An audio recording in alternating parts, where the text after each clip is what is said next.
Kia ora koutou. We'll start the meeting now, and I will begin with the karakia. Please feel free to say it with me. Whakataka te hau ki te uru, whakataka te hau ki te tonga, kia mā kina kina ki uta, kia mā taratara ki tai, e he aki ana te atakura, he tio, he huka, he hauhu, ti hei mauri ora. O tēnā koutou katoa, nai mai ki te hui, a Wellington Regional Waste Management and Minimised Plan Joint Committee. Tēnei rā. So tēnei whakamohio mai ki a o, ki te tihi, kaito hu o hu, manapori, rānei mena, ka wehe, koe e te hui. So please let me, or the Democracy Advisor, let me know if you need to leave the meeting. Sorry, Jeff, I'm just trying. So I'm just trying. And aita horua e te tekau karaka te kai timotumo o te ata. So morning tea will be at 10:30. Now, do we have any apologies? Don't think no one's received any. So I think we had Councillor Privanov is not here. Okay, but we don't have. Sorry. Oh, sorry. Apologies. Right. Okay. Thank you very much. So you are here instead. So that is excellent. E nā mema tina whakapūkina o take wai pānga e hangai ana ki te rārangi take. So I call on members to declare any conflicts of interest. Okay, none. And e whakatakoto ana ao e te mōtini, I move the motion that we confirm the minutes. Mā wai e tō toku. Do I have a seconder? Councillor Mitchell, thank you. So, e nāne ka pōtia te mōtini. I now put the motion which has been moved and seconded. So we're just going to use hands today because we thought the buttons were a bit complicated. So, all those in favour? Aye, okay. Ka whakapuaki ai kua mana te pōtini. I declare the motion carried. Ka ore e pēr e mea maho ki te rārangi take. There are no items not on the agenda. Our whole meeting is devoted to listening to the public, and I would like to give a deep thanks to all of those of you who have, put in a submission and have turned up today. We know how much work it takes, and we've all read your submissions carefully, and we'll be discussing what changes need to be made. And just another note, we decided to do something a little bit different today, which was to do a bit of a forum as well as formal submissions. I appreciate it's a Monday morning and your time is precious, but if you do have time to stay around after the formal hearings, which is from about 11:30, your input would be most welcome. It will just allow us to have a free-flowing conversation, respond to any thing that you've heard, and provide some further feedback to Council. So I would now like to welcome our first submitter, Sue Coots from Waste Free Welly. A warm welcome to you. You can either stand at the podium or come to the chairs.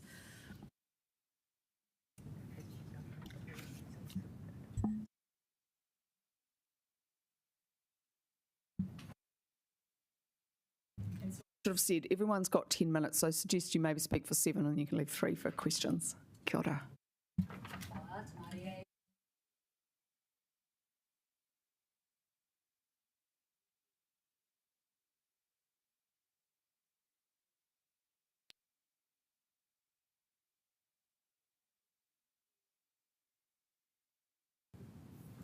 Thank you. Yeah, I just wanted to focus on 3 main things today. It's really great to see you guys working together as a region to think about how you can collaborate and work together, and we really appreciate the effort that's being made to join the dots in this submission. There's 3 different ways that we see that happening. The first way is it's that clear link between waste reduction, emissions reduction and circular economy. It's an emerging thing, and so everyone is struggling to get the language right, to get the, to get it all woven through the document, and we think there's still a bit of work work to do to get it to tidy up this iteration. We really think it could be strengthened by looking at how you can integrate activity at the top of the waste hierarchy. The commentary is really strong about that, but when you look into the actions, the targets, the kind of like the practical things that are going to happen, it really doesn't have a strong story about how reduction, reuse, and designing out waste and pollution are going to be put into practice. And I think that's worth thinking that through. The detail really favours resource recovery, diversion, and waste management at the bottom of the hierarchy.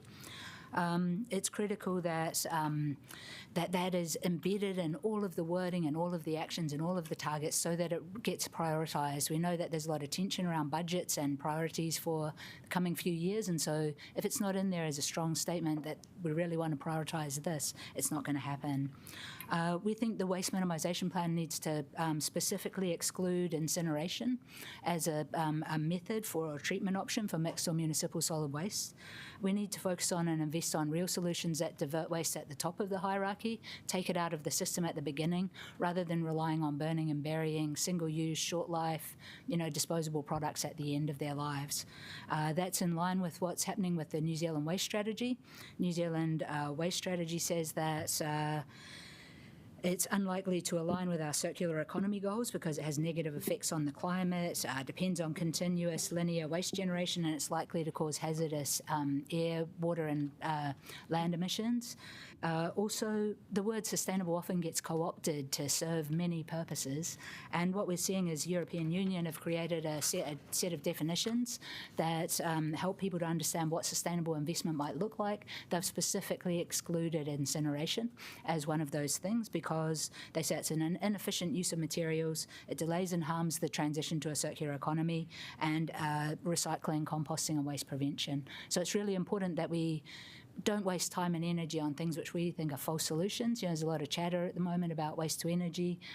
People are coming from the Northern Hemisphere where the market is shut down. They're trying to sell us their big gadgets. And I think it's very good for us to be clear that that's not something we're going to do in New Zealand. We don't see adding another disposal methodology to our list as a good idea. So something that I really loved about the waste minimisation management plan is it makes a really strong commitment to participation, partnership, and collaboration. It's very valuable. We would see the biggest gap that we could see was in the roles and responsibilities section. There wasn't really any clear description of what we would call the circular or emerging kind of zero waste sector. There's obviously you have community on one side of the description, and then you have business on the other, but there's a whole lot of stuff that's happening in between. That's community organisations who are involved in zero waste activities, it's social, Māori and community enterprise that's getting involved in zero waste activity, and it's also small to medium enterprise. A lot of, that's an emerging sector across the city. You guys will know that, most of the businesses in the region are small to medium, and being able to channel funding and resources to those people to be able to enable them to get up and going is really important part of the process. So these organisations are really valuable service delivery partners because they share a common kaupapa, and they really have a deeply embedded in their community, so they can help councils to bring their communities with them on this journey. Purpose-driven business is another way of thinking about that, and we're really thinking about, key areas where these kinds of organisations can add value for the councils. Development of the reuse economy is one big part of it. That's at the top of the hierarchy. Thinking about those small to medium organic solutions. You can't have, everything can't be a big box solution. Thinking about how you can provide local reuse, repair and resource recovery services through zero waste hubs and events, and also thinking about how you can get involved in behaviour change and community engagement. And smaller entities, there's a lot of opportunities for them to deliver quick wins, to look at ways that big box standard methodologies can't provide services and being able to apply those. Look at how they can deliver innovative things in those areas. They can reach communities that are being overlooked, and they can combine community engagement with service provision so you get double bang for buck. I think there's a good example of how that could be applied using the targets that you have in your document now, and that's thinking about the 20% of businesses that you've identified as wanting to focus with and shift. I'd really encourage you to think about working with the people who are already got traction, already doing things and already working in that space. It'll be a lot more valuable to invest in those guys than trying to persuade the laggards to do a little bit of recycling. You could think about focusing on a sector like hospitality and events and really try to do a big regional project that everyone can collaborate on to shift to reduce single-use and disposables, supporting washing, reuse and refillables infrastructure so that the whole region can start to brand itself as a sustainable destination. And then the same sort of thing you could think about with construction and demolition. There's two other big gaps in the roles and responsibilities section. One is the role of Māori organisations and enterprises. I think it'd be useful to include a section there. And also there needs to be something about how the regional collaborative process works. There's an action plan, but there's not really a good description of how you guys all work together. So the other thing that I wanted to speak about briefly is the idea of how you can use procurement. So the obvious thing that's embedded in this document is the big box procurements for large-scale regional facilities. And obviously we need to have those. We need to get those big planks in. But there's so much opportunity to have small-scale opportunities for procuring services from local businesses. And that money is going to drop in your local community. It's going to stay there. It's going to create jobs. And the money will flow around in a different way than it will if you give a large multi-million-dollar contract to a multinational company. Councils have a lot of different ways they can work with organisations and businesses and enterprises. They can foster and support them. They can use their procurement. They can also use their promotion systems and storytelling to tell stories about people who are doing really well. And I think a lot of the councils are aware of the limitations in the current model and starting to think about how they can do that. And I think the regional approach really gives you a great opportunity to share experience and learning and knowledge around amongst yourselves, and also to draw on the experience of national organisations that are doing this in other places as well. Yeah, so that's about it from me, and yeah, look forward to having a chance to go in a bit of detail in some of the other parts later on in the workshop session, but happy to take any questions. Thank you for doing such a detailed submission and for providing wording suggestions. That's always helpful. Councillors, any questions? I'll start off with one then. You emphasise the importance of data, which we would agree with, I think, mostly. The problem is we've spent quite a lot of time trying to get it. There isn't a national data framework in place. So my question is what emphasis would you give amongst all the things that we need to do to working on that? Because it does take time and resources and money. Yeah, I think data is something that you need to build into anything new you're doing. You know, you just start thinking, okay, well, like it's 20 years that I've been involved in this industry. The common thing is, oh, we haven't got any data, so we don't know what to do and we can't think about it. But a lot of the things we're trying to do are new.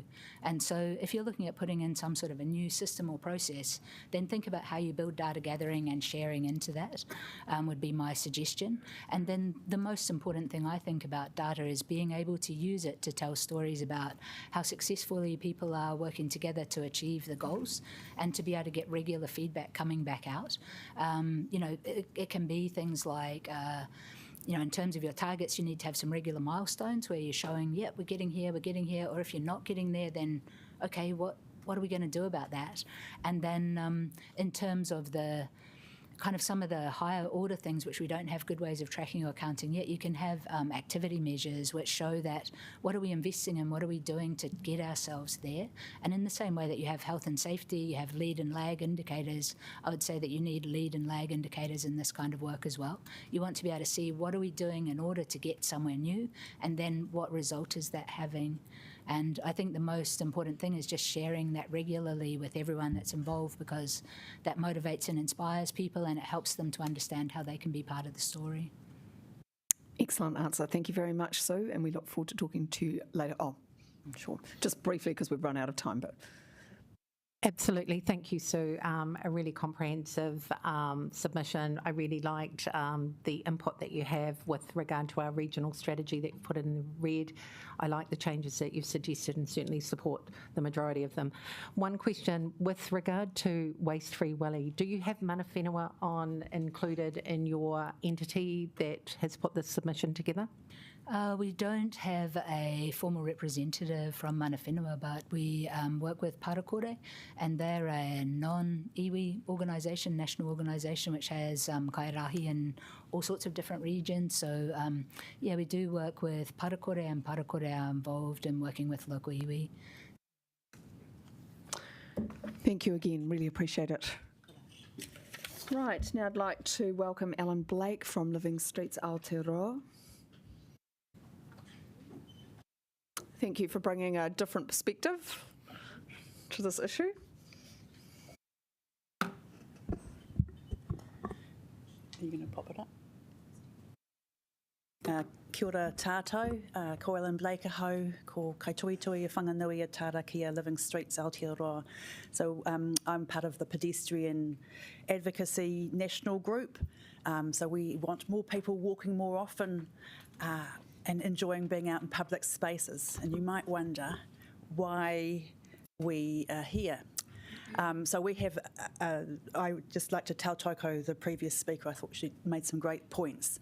We're on a slightly different part of the waste hierarchy here. We're thinking about waste collection, and I thought that was a little gap in the plan.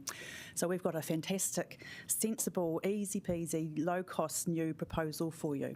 I'm going to skip our little video there, but you might like to watch that. It's slightly amusing.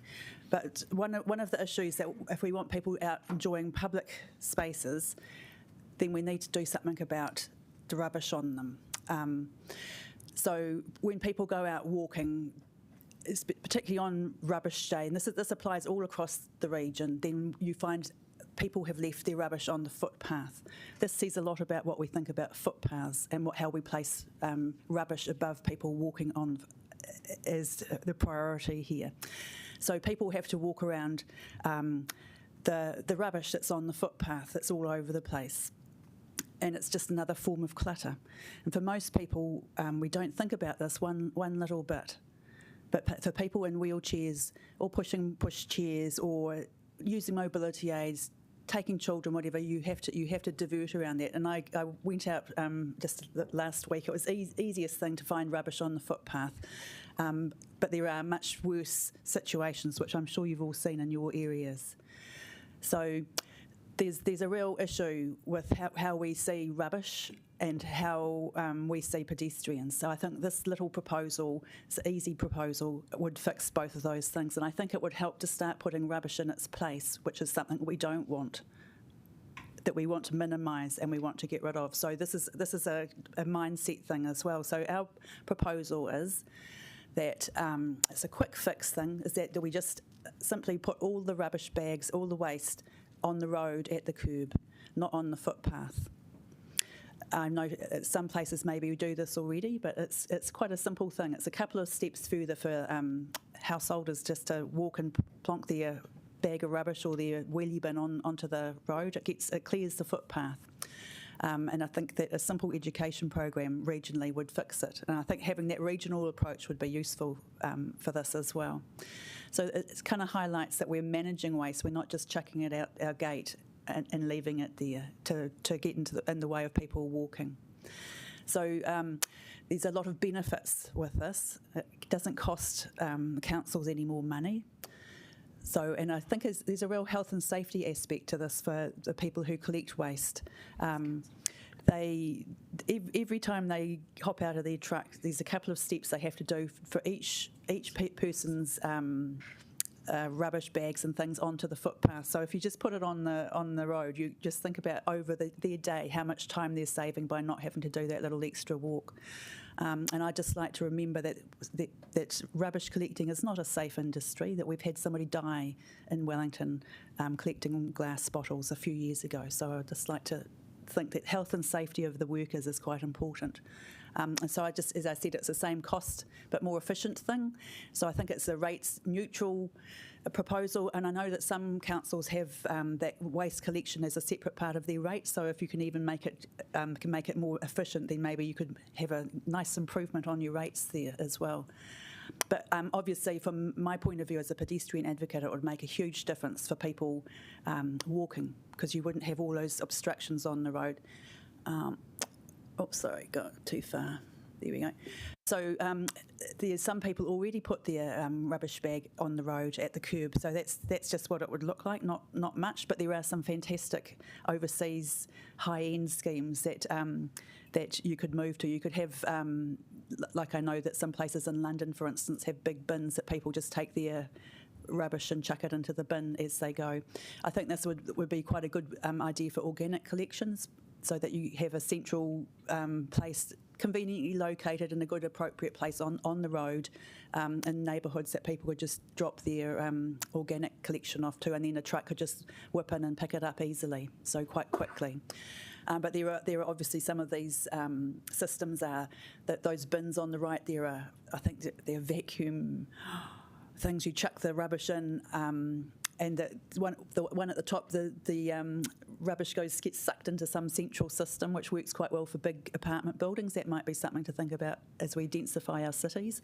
Or the one in the bottom is it's an in-ground bin, so you just lift those bins right up, and the whole big chunk thing comes up. And so there's lots of options for doing this. Anyway, that's the point. So how about it? Let's think about how we collect the rubbish as well, and think about what the message is that gives. This is the interaction most people have with our waste management system, is that currently on the footpath. We'd like to see it more on the road, and I think, yeah, that might be the end of it. So the other little point I'd just like to make as well is please consider how often you allow rubbish collectors into neighbourhoods.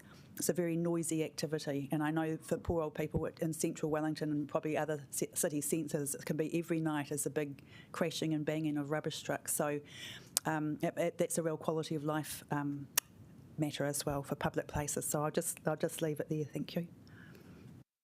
Thank you, that's really helpful. Can I just ask, under Wellington City Council's business case that the first stage we've just approved, we're going to have 3 bins, rubbish, recycling, organics, plus the glass crate. 4, yeah. Yeah, so plus the crate and 3 bins. How would you envisage that there would be, and this is across the region, in the urban areas, that kind of level of service would work on the road, so that the roads were still safe?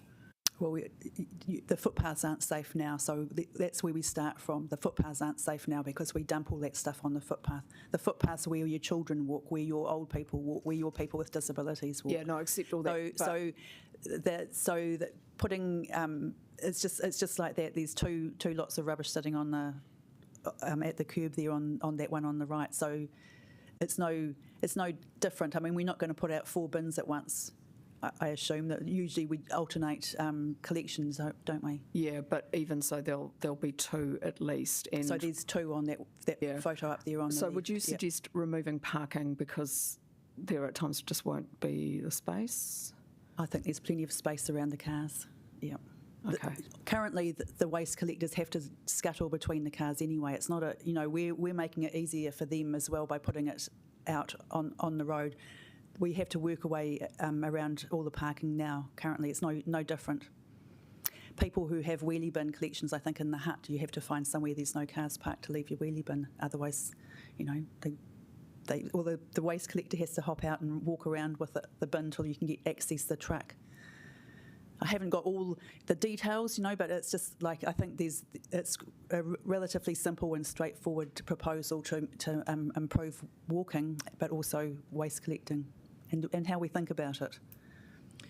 Yep. Okay. No, that's a helpful suggestion. Any other questions? Councillor Mitchell. Yeah, putting the bins onto the road rather than onto the footpath seems like a really simple solution, as you were saying. I can't really see any examples of that in what you've given here. These are bigger infrastructural changes. Are there any cities in New Zealand or elsewhere that you can point to that already successfully do that, require bins to be put on the road instead of on a footpath or curb? So I think some cities do, but I haven't got examples. I know in London that they do have the bigger bins that people come and pop their little bag of rubbish into, but I couldn't find a photo, so sorry. Yeah, no, I meant more specifically cities that have maybe a wheelie bin service like a lot of us already do, rather than changing the the Sydney- methodology. Sydney. Does? Yeah. Yeah, thank you. Oh, well, we can look into that. Councillor? Kia ora.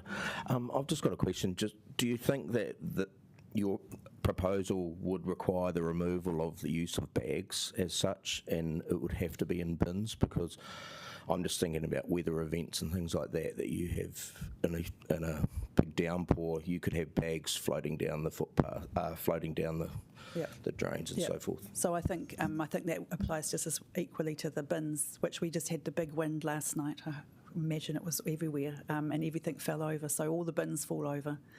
If the bags might blow away, but it's just that's a kind of separate thing. They do that from the footpath, so they can end up in the floating away down the gutter or whatever from the footpath as well as from the road.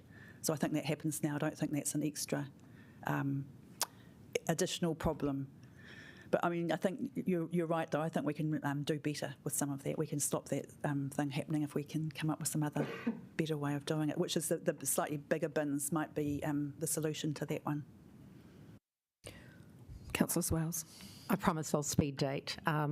I see this actually, me as an elected person, advocating this more in our RMA space, like making sure, because trying to retrofit in some of the spaces that we've got is a little bit difficult, but with the medium to high density, I could see us working with the bottom one.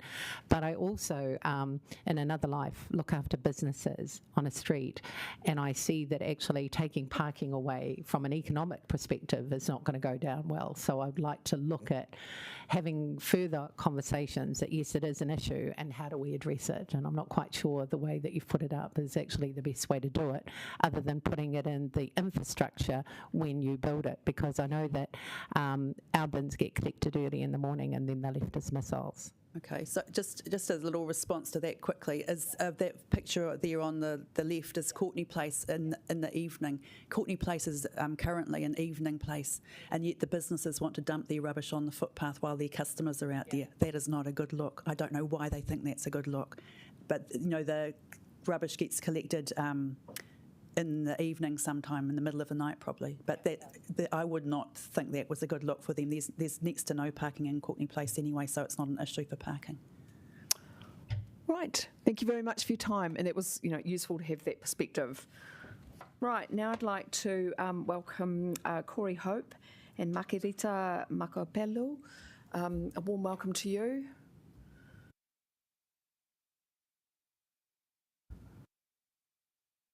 Makirita, did I say your name correctly? Yes. Well done. It's a beautiful name. I always cringe, but that was really good. Well, a very warm welcome to you. And again, having a social service agency come in with another perspective, very helpful. Thank you. Malo lovely soifua, and thank you for the opportunity. I'll do the talking because no one can shut me up. So we are Wesley Community Action, and more specifically, the umbrella group that is Te Hiko. And we are a centre for community design and innovation. We spark and tautoko new community solutions. We work to understand the things that are holding social and economic problems in place, and we work alongside communities to build something better. We demonstrate what's possible when the community is challenged and enabled to create systems that work for them. Our main areas of strategic kaupapa are to innovate around how to build localised economies that build abundance and connected communities. We appreciate the efforts of the Wellington Regional Waste Management and Minimisation Plan Joint Committee and the mahi of all involved to get the plan to where it is today. We are pleased to see that the draft includes references to the importance of mana whenua and acknowledges that communities have a voice in the development of the strategy and its implementation. We see this reflected in some of the guiding principles and in the objectives, and we are hopeful that these guiding principles and objectives relating to mana whenua and the community voice are maintained and given highest priority. We respect with respect to waste minimisation and management, our focus is on composting of kai scraps and organic waste in our community by our communities. I want to raise some concerns, and one is there is no target for enabling communities to be managing their own kai scraps and other organic waste. Our experience with community composting tells us that kai scraps and most other organic green waste can be efficiently and safely processed in the community, ensuring that this valuable local resource stays in the community for the community to use. Where are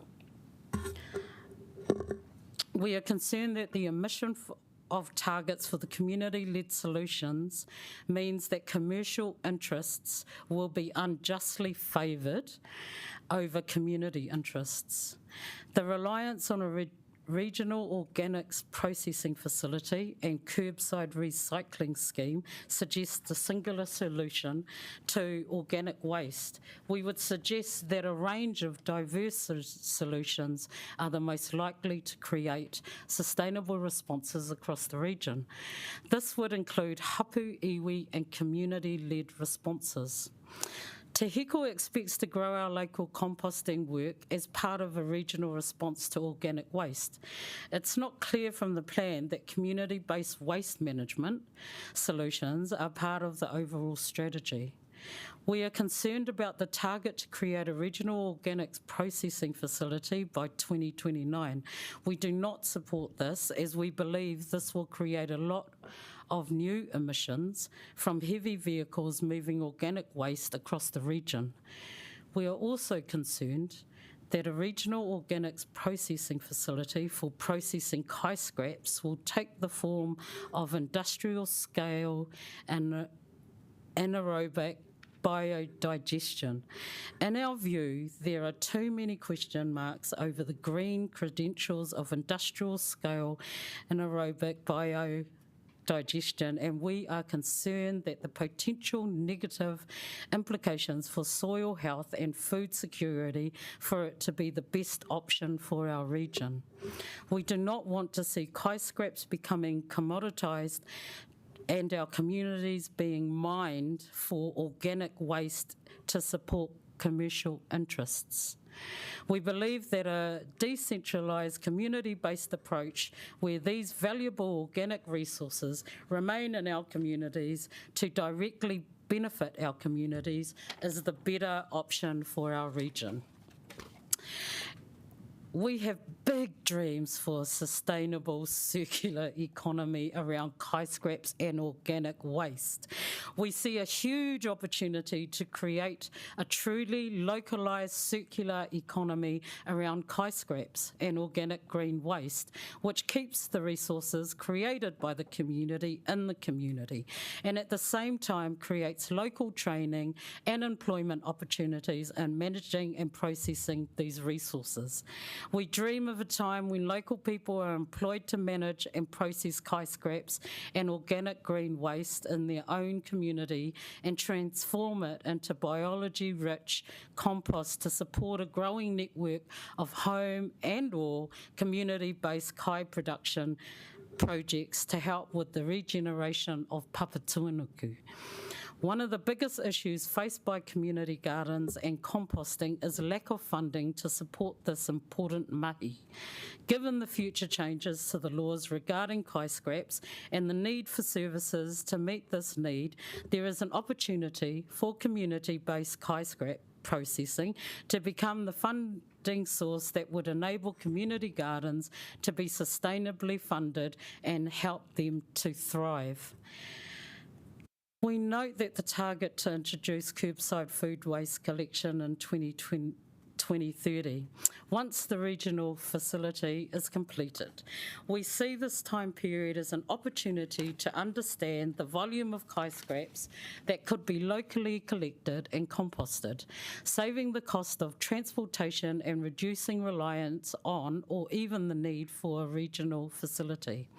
We proposed the following target is added to Wellington Region waste management and minimisation plan to develop a model for the administration, management and funding of a diverse organic waste management system for the region by 2030 that enables a diversity of approaches to coexist, which may include composting at home, neighbourhood composting of kai scraps, small to medium-sized community-led social enterprise for collection and compost of organic waste, medium to large commercial operations.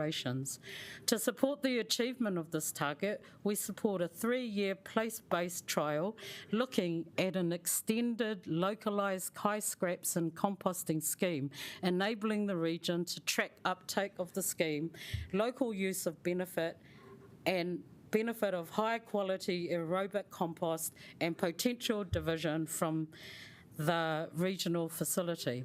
The Tehiko would value the opportunity to work with others on such a trial.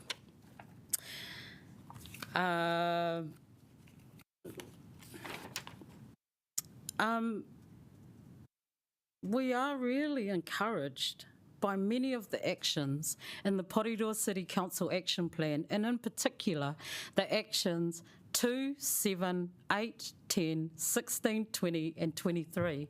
It's great to see collaboration with stakeholders is included in the actions, and Te Hiko is very keen to collaborate with PCC, iwi and community stakeholders to help develop community-led solutions, particularly regarding kai scraps and organic waste collection and composting. Thank you very much for the opportunity. Any questions? That was fantastic, thank you. Can I just ask about time and energy?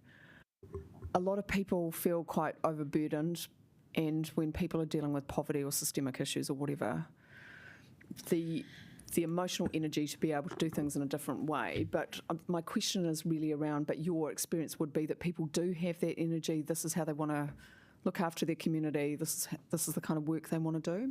When we're talking about stress, trauma in community, what we have found after 16 years of working in this way is that if you include people, if you ask them what they think, if you allow their thoughts and their solutions to come through and help them be part of it, then that seems to grow their tino rangatiratanga and helps them become part of something. Point taken. That's great. Any other questions, councillors? Kia ora. Ka nui te araha mo tō whakaaro I tēnei ata. Kia ora. He pātai. It's a technical question. In this presentation, it talks about inorganic at an industrial scale. I'm trying to get some clarity. Does that mean that your submission discounts the possibility of other solutions at industrial scale, for instance, vermicomposting, which is not inorganic,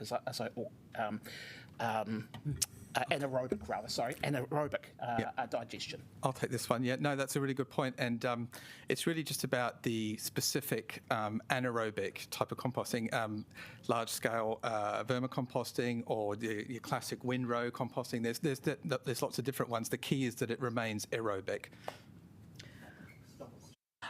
That was helpful, Councillor Mitchell. Well, I'll just change my question based on that last response, because there are a lot of options. So if there was to be a large-scale facility, maybe operating alongside community models, do you have a preference for a large-scale methodology for us to process our food scraps? Not at this stage, without sort of I didn't want to sort of mention any brand names or systems and things like that, but they are out there and they do exist. The vermicomposting is a great example. But yeah, and I think that's part of what the kind of proposal we've got here about working out a plan to sort of look at all those different things. But by doing more in the community, that sort of reduces the need for that larger one anyway. So there could be more smaller to medium-sized ones. That means we don't need a regional one, perhaps, But until we kind of look at that seriously and explore those options, then we won't know. Any other questions? Look, I really want to say thank you again. Justice in Action, another useful perspective. Thank you. I hope you can stay around later or come online. That would be amazing. Thank you. Right, now, changing the subject, but will be very useful. David Cates. Yeah, Welcome good morning. to you. You're online. Hi. You can hear me? Yes, we can. Oh, that's great. Yeah, so my name is David Cates, and I want to thank you all for taking the time to listen to my submission today. I want to apologise first. You might hear chainsaws in the background because we've got a few trees down. As everybody knows, it's pretty chaotic here last night. I appreciate I only have a few minutes to speak, and you've got a lot to listen to, so I'll do my best to keep this brief. I would have been there in person, but my wife and I were expecting a child today. Yeah, due date was today. However, baby did arrive slightly earlier, and I'm now at home helping mum out. I could be in a whole lot of trouble otherwise. Anyway, I'm lucky enough to live on the beautiful Kapiti Coast, and my employment for the last 3.5 years has been curbside rubbish collection. Now, I have read over the Waste Management and Minimisation Plan, and I do agree with most of the initiatives within it. Can I have the next slide, please?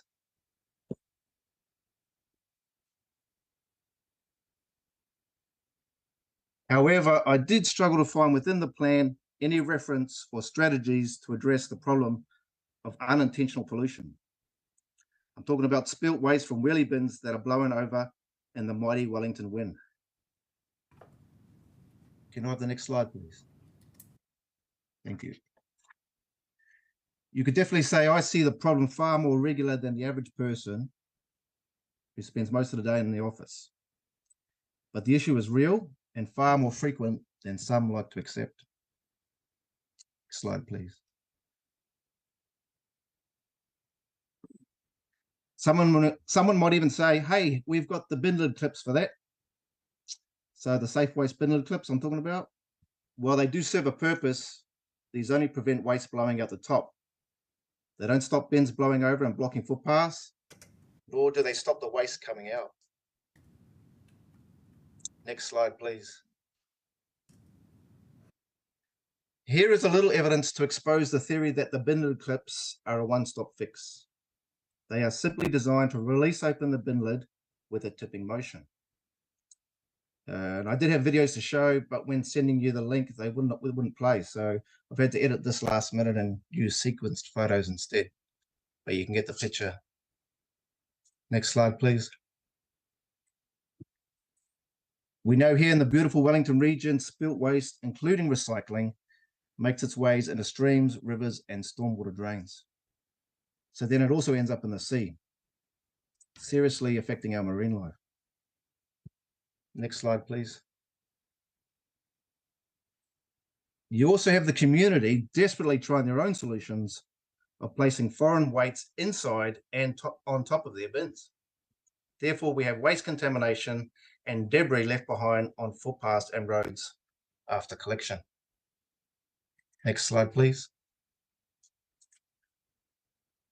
Now, I've taken a particular interest in your plan because my company has a solution to these very issues.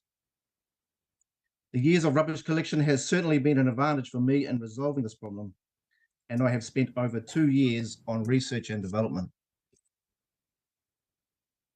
Next slide, please. Here is the solution, which solves all the issues mentioned so far and more.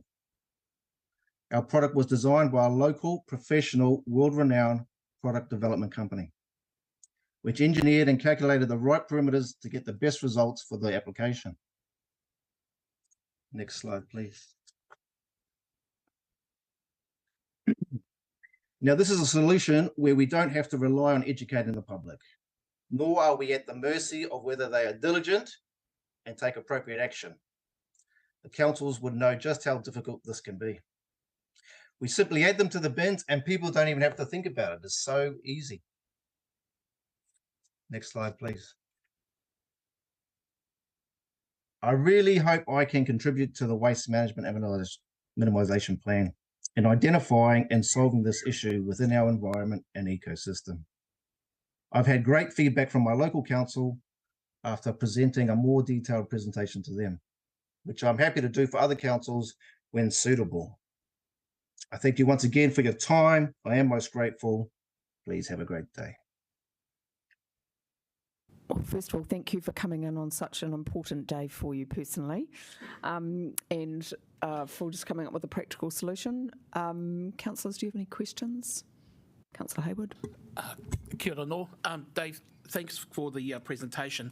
Obviously, this is a solution that obviously applies both to bins that are provided by potentially by councillors, but also bins that are provided by commercial companies. What has been your experience in engaging with those companies, considering that in my neck of the woods, commercial provided bins make up a large number of household collection bins, not the recycling bins in this context. Can you give us some clarity around that?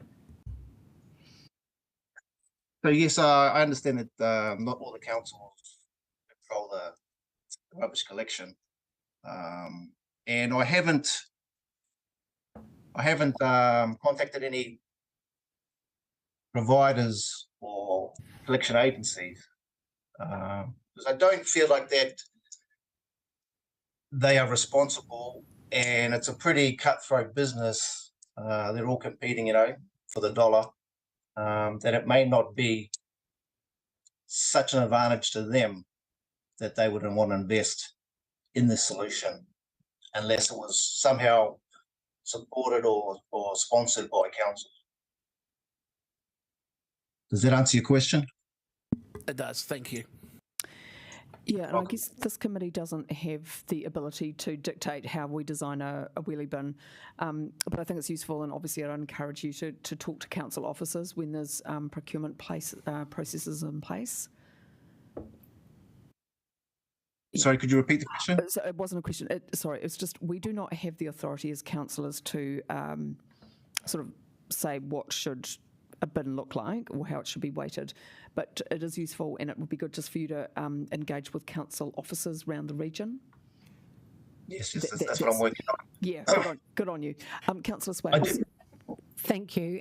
Just to further go on from you, Chair, it would be interesting to know what kind of plastic it's made out of, and do you use recycling plastic? Because if you're asking for us as elected people to advocate for you or to get you in front of our councils, it'd be good to know. Sure, yes. We'd love to use recycled plastic as the outer shell. However, it is it's a fairly expensive option going down that road, but it's something we could certainly discuss further. Just another quick question: how long do these last? How long do they last? Yeah. As in lifespan? Yeah. Oh, they'll definitely outlast a bin. Okay. All right. Councillor Mitchell? Yeah, just a couple of quick questions from me, thanks, David. One was whether or not you've done a trial of any scale, actually in a kind of working environment, and the second one, if you can give us any idea of the cost of retrofitting these to existing bins, like a per bin roughly kind of cost. Yeah, so what I've got at the moment is just a prototype. It's not in the final product, so it's not quite ready for what we'd call drop testing. However, I have used the truck to collect it and empty it. We've done wind trials. I've even tried it behind an aeroplane to see that it would stand within the wind. So that's sort of where we're at now. I'm hoping to get with my local council and arrange a number of trials. And the cost-wise is definitely going to come down to numbers. So yeah, depending on volume will reflect the cost. Thank you. All right, well, thank you again, David. Excuse me, Madam Chair. Oh, sorry, apologies. I'm just curious to know what system's in place. Obviously, I'm not showing up on your screen. What's the process for this? Sorry, what's the process for? Oh, just pushing the button there. How do you know whether I've... Oh, sorry, apologies. I should have just stick your hand up. Oh, okay. That'd be fine. Not a problem. So, through you, Madam Chair. Hey, look, Dave, great to see you again. Look, we're the council that Dave's presented to, so have a bit more in-depth detail on this. Can certainly see the possibilities, and more than likely, hopefully, going to help out with the trial as well. But we'll see. One question I did have, Dave, was just, can you just tell us how easy is it to put those feet on? Is that a problematic process at all? No, it shouldn't be. I mean, it's you already have the collection agencies fitting the wheels to wheelie bins because they don't come assembled. This is a plastic weld fitting we use on a drill attachment so that it spirals into the bin, cuts a hole, but also welds itself within the plastic of the bin. And then the stabilizers fit over that because it's got a thread and it just bolts on. Excellent. So pretty straightforward. Cool. With a little bit of instruction, I think most people would find it fairly easy, fairly straightforward. Lovely. Thank you, Dave. Thank you. You're We welcome. look forward to hearing progress on this initiative. And best of luck. It will be a busy time for Thank you. you. Yes, definitely. Congratulations. All Thank right. Now we have Liam Prince from the Rubbish Trip. Welcome, Liam. You're familiar with our processes?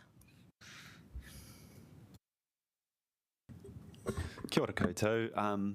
Thanks so much for the opportunity. I haven't prepared a whole lot to speak to today, but or I guess I've detailed in my written submission, but just really to tautoko the Waste-Free Welly submission and also Sue's presentation, also the presentation from Makarita and Corey, really support what they've said too.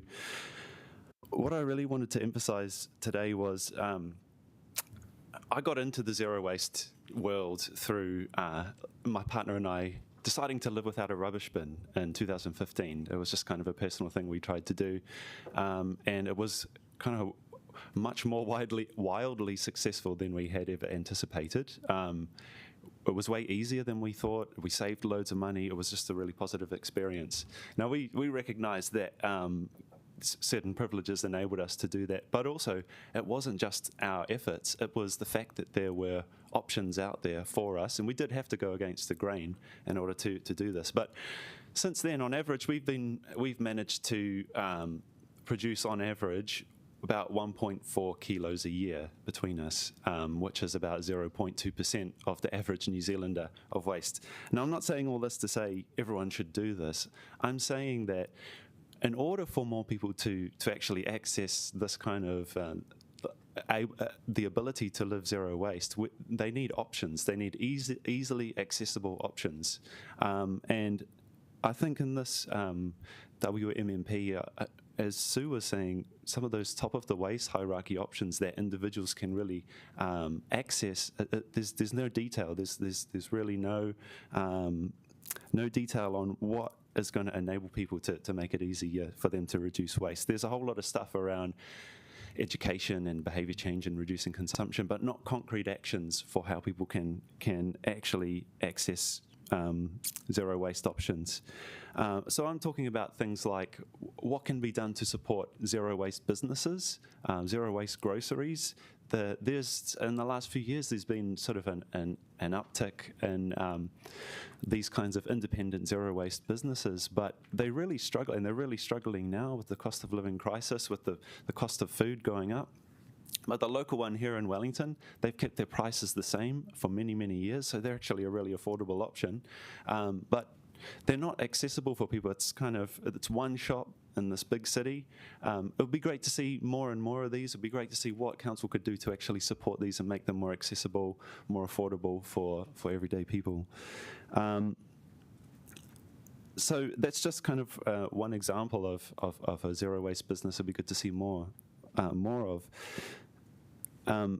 What I think, one recommendation I made in my submission, it would be really good to see in this plan, is the need for a regional stock take of zero waste initiatives, and also a gap analysis. What's not currently there? What is here at the moment and what isn't here? And I know Waste-Free Welly have been calling for something similar for a wee while. this is really needed because, you know, the waste assessments that are done for in preparation for these WMMPs, you know, the consultants who do them, they either don't have the expertise or they're not asked to provide this kind of information, what is available and what could be done at the top of the waste hierarchy. So we really think this kind of work needs to be done to actually figure out what the opportunities are, and also what is already happening that we can get behind. Another thing I wanted to talk about was just seeing councils walk the talk a bit more around this stuff. For example, in events, you know, council-run events, getting really behind zero waste events. Things like in council construction activities, focusing more on what opportunities for deconstruction, and I know there is some mention of construction recycling facilities, but, you know, again, top of the waste hierarchy activities, how can we get into more deconstruction? Also repairing, what can council do to repair equipment rather than just, you know, when refurbishment or upgrades need to be done, actually supporting repair businesses. Councils do support a lot of businesses in these ways. In Wellington City, Mevo is quite a good example of how council is making it easier for businesses who are actually reducing waste through sharing models, car sharing models in this example. But it'd be good to see more of that kind of thing. I think it's a shame too to even see in this building itself, a cafe that's giving out single-use cups left, right, and centre. You know, that's the kind of thing that council could control through contracts. That, you know, they provide reusable options for people who come and use that facility.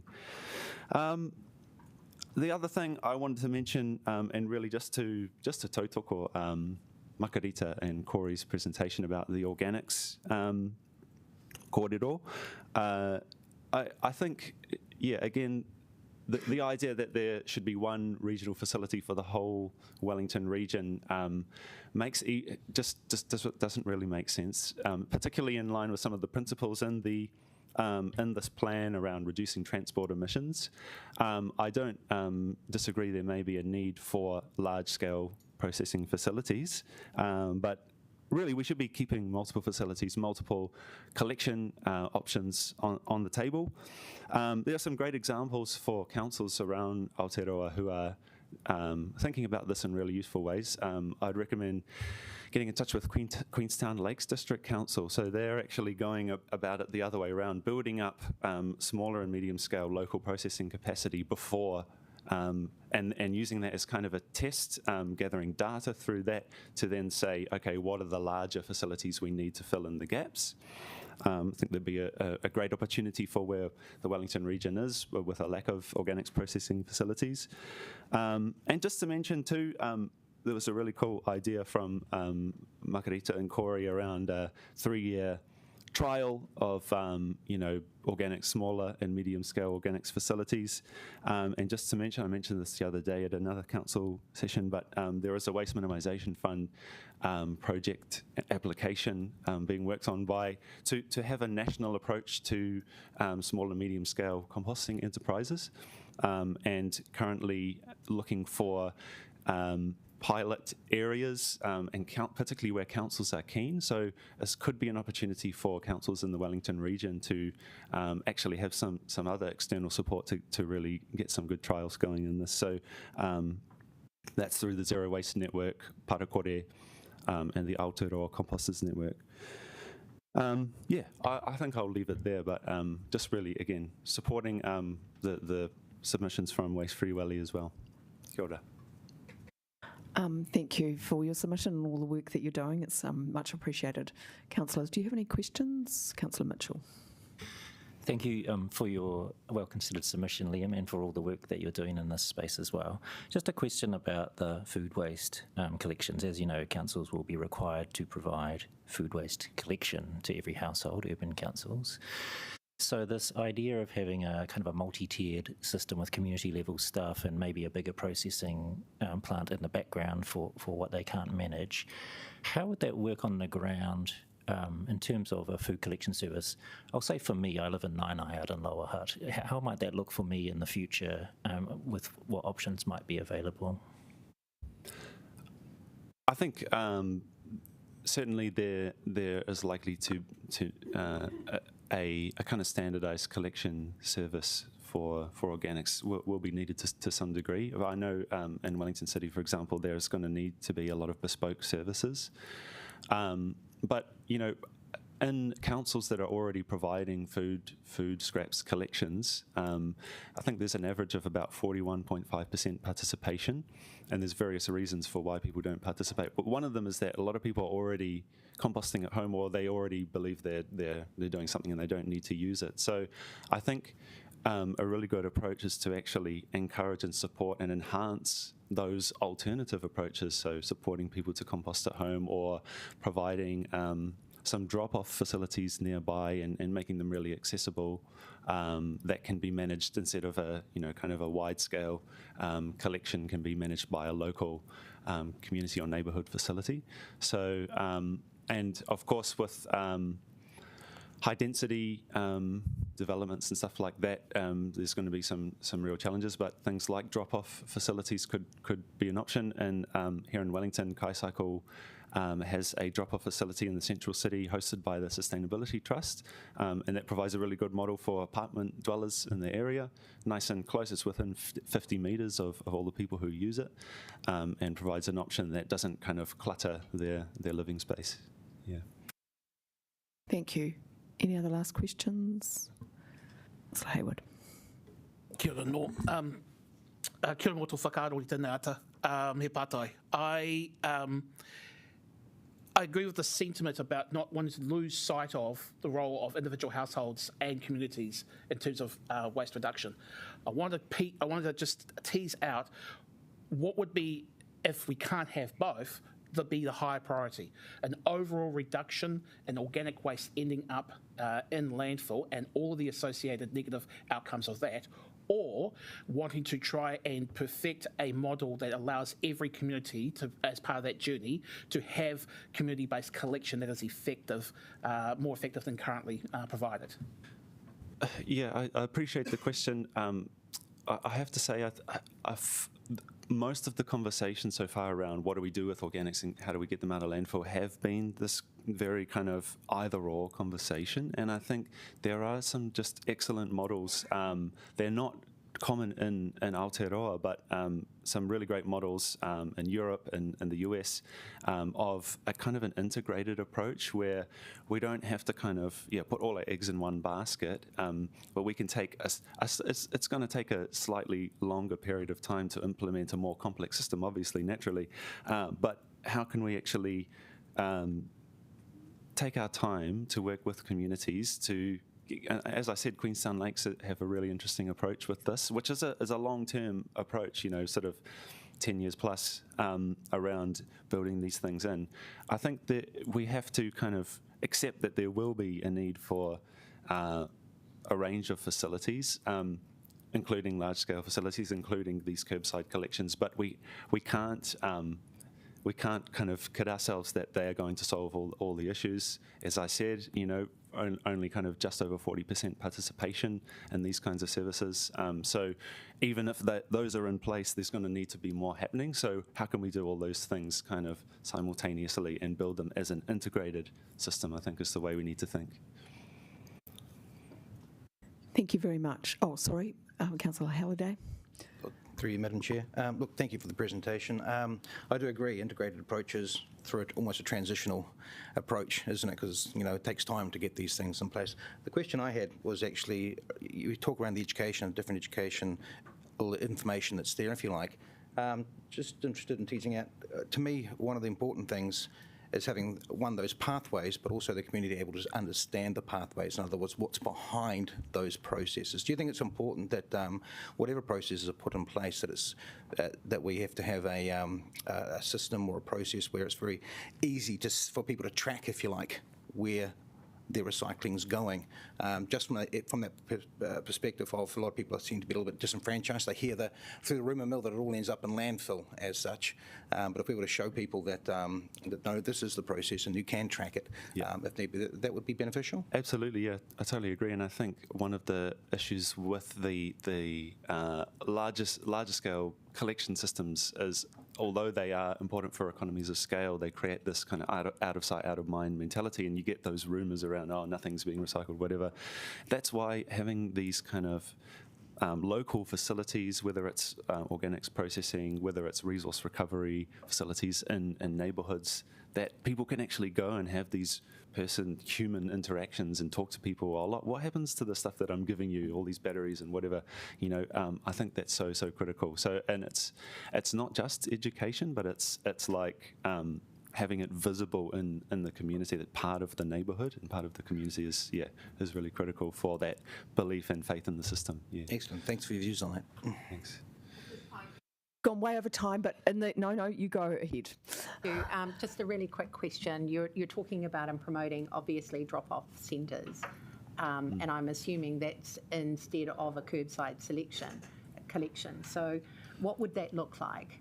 What would we be required to do if we were to go that way? I'm not advocating instead of curbside collections, but I think in a lot of areas a drop-off option in addition to, or where a curbside collection is not feasible, or where a neighbour, it makes more sense for a neighbourhood, and sometimes you do have to weigh these things up. But having larger, there were some good photos in previous presentations around having larger vessels that are, say, at the base of apartment blocks or on a corner, or community facilities can host drop-off sites. Even schools, community centres, libraries, and it kind of addresses some of the issues around every single dwelling needing to have a whole set of bins and that sort of thing. So where it makes sense, I think it's a really good option. And it's also the kind of thing that can be kind of added incrementally. It doesn't have to be, with a curbside service, it has to kind of all be rolled out sort of over a short space of time, whereas drop-off facilities, we can kind of set them up as the need arises and in a shorter term. So, yeah. I think you do need both. It's just kind of adding those options to kind of the standard approach. Yeah. Okay. Thank you. Thank you. Obviously, that elicited a number of questions, so that's really appreciated, and a number of amendments probably likely as a result of some of the submissions. Thank you for the extra time, because I can't stick around, unfortunately, for the session. So okay, thank you. That's excellent. Thank you. Right, Geraldine Durant, apologies for keeping you waiting. Welcome. And I'm sorry, I'm told that we cannot play your video, unfortunately, because we can't get sound, but it will be circulated to councillors and then we can watch it at home. Sorry about that, but a warm welcome to you. Good. Right. Kia ora koutou. My name is Geraldine, so I've come from Masterton. It's an honour for me to be here today in front of you, to be in front amongst waste experts and people passionate about reducing waste. I've only been here in New Zealand for 3.5 years, so my experience with waste in New Zealand is fairly limited, but I've lived in other countries in Europe, in France, Germany, and the UK, so I've seen different systems when it comes to waste. So I thought that's what I would bring to the table today. I also think that I wanted to be here today because sometimes, although I do know quite a few people who are into zero waste living, it can be a bit of a lonely thing to try to strive to be waste free. And certainly, I haven't achieved Liam's target of only 1 kilo and a bit a year for my family, but we do have a small plastic bag for 2 weeks, a bread bag for a family of 4. So I'm still working on improving that. So it's great for me to see. I need to change my.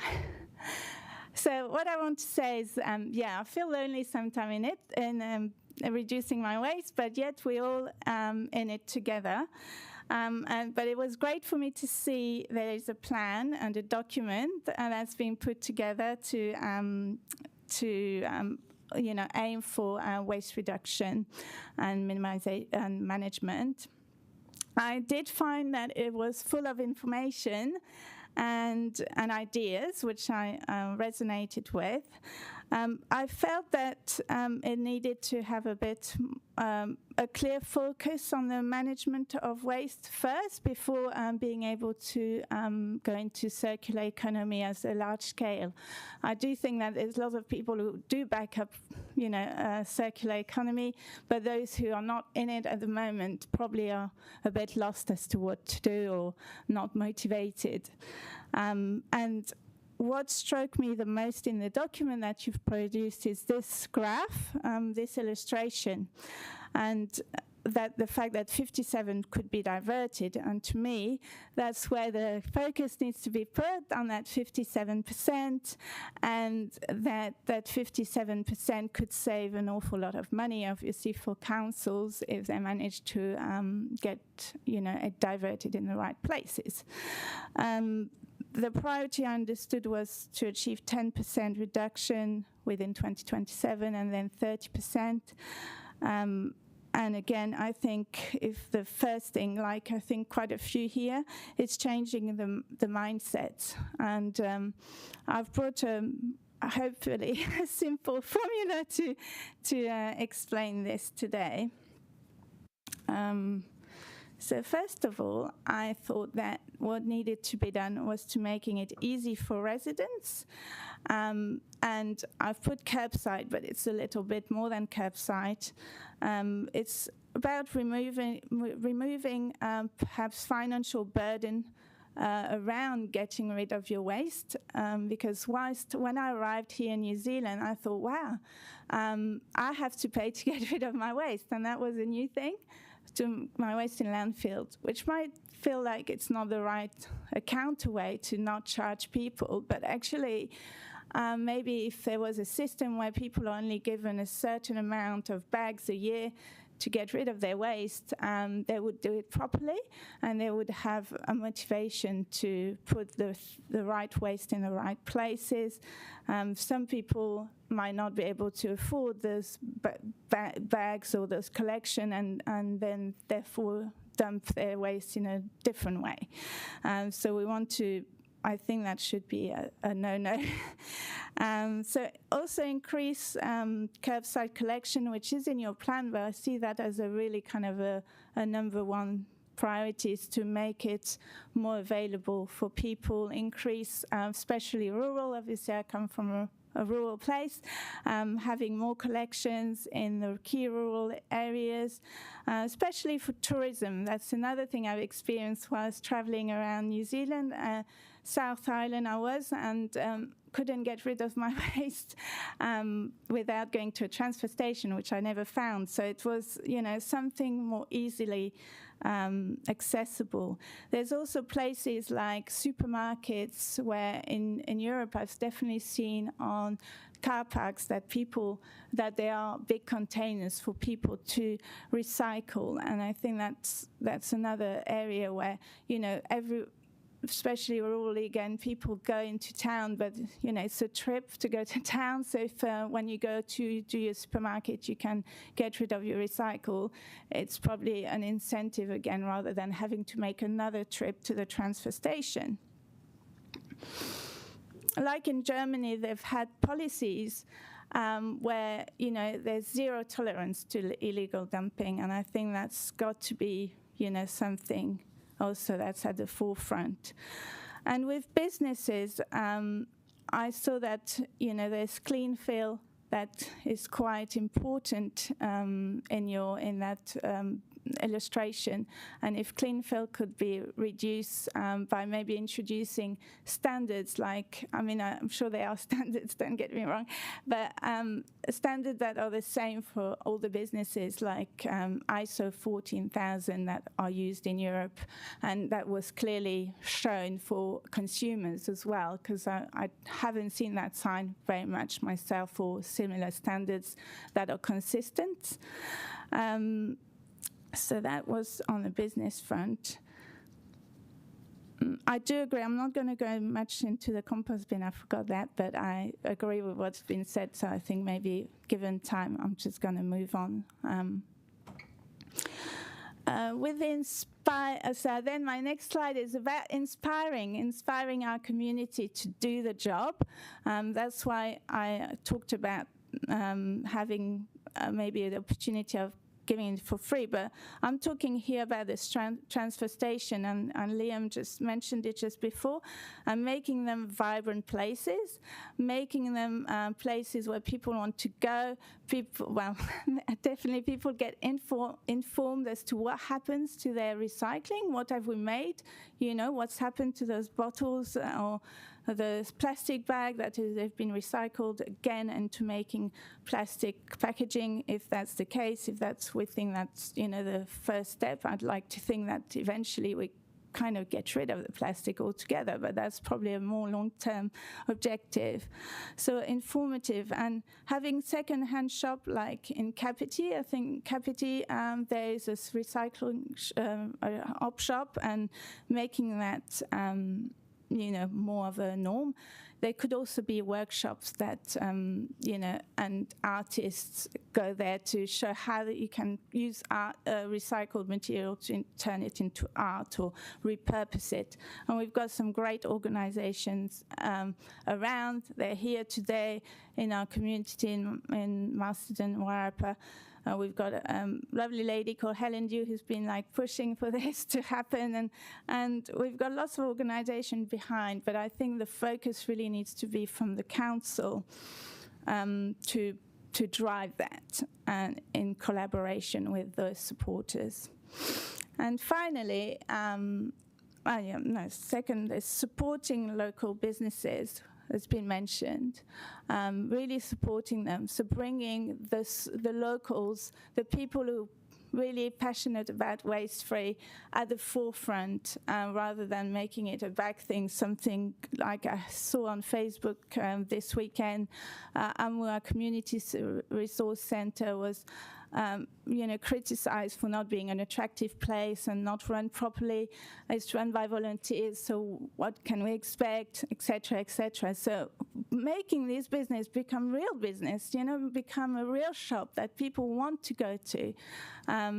So that's and on the other side, lobbying for large retailers to reduce their packaging.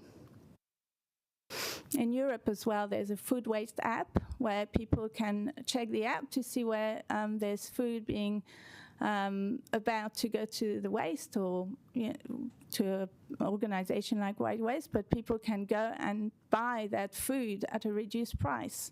So, having something like that as well. And, Sing is about celebrating the success and making it known to our communities, which has been mentioned here today. So my idea was really to make it simple, that it can be as easy as a kiss if we kind of focus on these key elements. And as we were heading towards break, I had a song for you, which is No Such Thing as Waste. So we've transformed waste into resource. Thank you. Very good, thank you. It's always good to be so positive. Councillors, any questions? Well, can I just, one question. Sometimes people talk about no costs, but if you take the user charges away, you have to go to rates.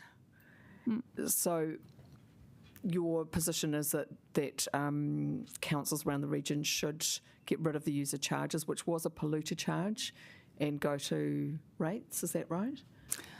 Well, I think if you, obviously, it's always an issue with the rates because people tend to find they're already paying quite high rates. I think an investment needs to be put into this. You've got a fund towards the waste minimization and management and minimization. So a fund should be put into, initially at least, you might have it for a number of years, to encourage people to change their mindset. And I didn't, although in Europe you do have no charge at all. I didn't mention no charge at all. I said maybe a quota of bags per family, depending on the size of the family, of allowed landfill waste. Does that make sense? It's just got to be paid for somehow. That's all. But no. But hopefully, from the chart at the beginning, if you reduce the 57%, whatever you're paying to go to Bonnie Glen will not be paid. So you can use that money to pay for the bags. And what about organics? Should that be? How would you pay for that? So organics, I think the guys before had great solutions. I mean, I'm not an expert in organics, but I think certainly rurally, I've actually learned more about composting since I'm in New Zealand than any time before.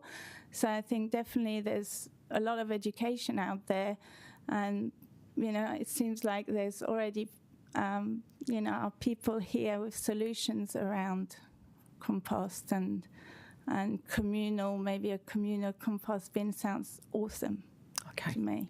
Great. Any questions, councillors? No. All right, you've been very clear. Thank you very much for your contribution. We really appreciate it. Sorry, councillors, usually I'm very disciplined with time, but I wanted to give you the chance to answer your questions. So can we come back at 11:05? That will give 15 minutes, and then we will get right back into it. Sorry to the other submitters, just for the delay, and we will get to you and give you plenty of time. Thank you.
Right, thank you everyone. Sorry, we were just doing some discussion about a few things which we will discuss with committee members later.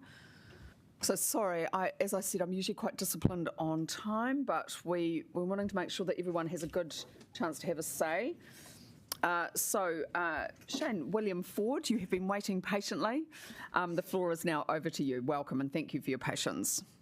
You're welcome. Thank you. Can you hear me all right, everybody? Absolutely. Yeah. It's great. Okay, so I have a solution for the waste feed, which people want to talk about the organic waste. I know that pig farmers would probably love a lot of this waste. They are basically people that pigs eat anything. So pig farmers could be an option. I know that different vegetables animals eat, like horses like apples. So, so if you just segregate sort of certain vegetables for certain animals, the rest goes into for the pigs. I think farmers might, pig farmers especially, might actually really relish the fact that they can just go and pick up and drop off food, My scenario with the waste is that I've seen bins basically just get blown over left, right, and centre. But I've seen truck drivers damage the bins a lot. I've really seen a truck driver want to get out of their cab. For me, it's deja vu. It took the council 12 months to respond to my not only wanting a repair done to my bin, but to collect extra bins that they collected. And when I tried to actually say to the people, look, why are you delivering so much bins? They technically said, well, we were told to deliver them. There you go. Dealing with councils, I've basically been hung up on, not listened to. The response that I've had has been pretty poor. I think that, when you're wanting solutions, you need to be able to get through to the right people. And when I actually one time just simply asked for a manager, I got told no and just hung up on. I don't know why it basically takes so long to solve simple issues. Now, I'm not saying this goes on all the time, but from my encounter, my neighbour had a similar accident just 2 weeks ago where the guy wouldn't get out of the truck. He just mashed up her bin to a point where the wheel popped off, and it took her 3 days to have her solution sort of thing. So for me, when I'm trying to get through to certain departments, I can't speak for other people, but yeah, it kind of like leads me to believe that certain people can be targeted. I don't know, but when it comes to like waste management and stuff like this, the road code calls drivers who are unintentional idiots. I liken myself to an idiot because sometimes I don't know stuff and sometimes I do. But when I try to find out stuff, it's so difficult to find out that, for someone like myself, I relish wanting to do the right thing. I relish trying to be as helpful as I can. When it comes time to doing council surveys, I try and do my best to put forward my solutions that I think are really good. Sometimes I just really do feel like the council doesn't listen to people. I'm not sure why I'm saying this, but when I want to feel part of my community, I've been really, really advised or told about anything. With sewage in my area, there gets a lot of clang, a lot of clog. And I just sort of feel like for me that I don't know, just maybe this infrastructure is old. I don't know. But we have a lot of clogs with waste up here at some point, the sewage waste and stuff like that. When the 3 bins came out, I sort of thought to myself, why would they get me to do something that I shouldn't have to do? But being a good citizen, I did my part and said, yeah, okay, sweet. You want me to separate the rubbish. So what changed? Because, when I wanted to, for me, just to have 2 or 3 bins or even, and one of the glass ones, I mean, come on. I can understand the glass to a point, but I cannot understand all the different bins. I mean, it's rubbish is rubbish. So there should be what they call, I can understand 2 bins, but 1 bin would be sort of like a drop-off point where you could take appliances and just drop them off. The rest of the rubbish should be okay to just dissipate.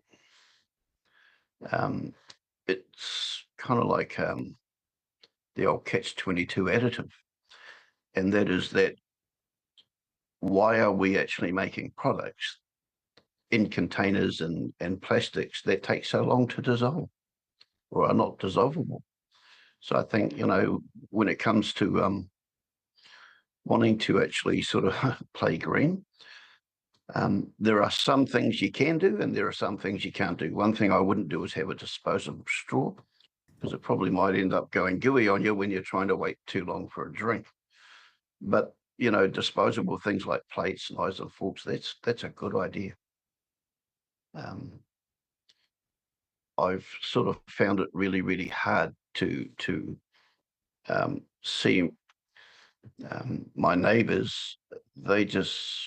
It seems like they want to cram bins so full of rubbish that the bins aren't big enough. One thing I've noticed about my bin is that it's a really small bin. And apart from me going sort of alternative, I don't believe that my bin would be sufficient enough for me to actually get rid of a lot of rubbish.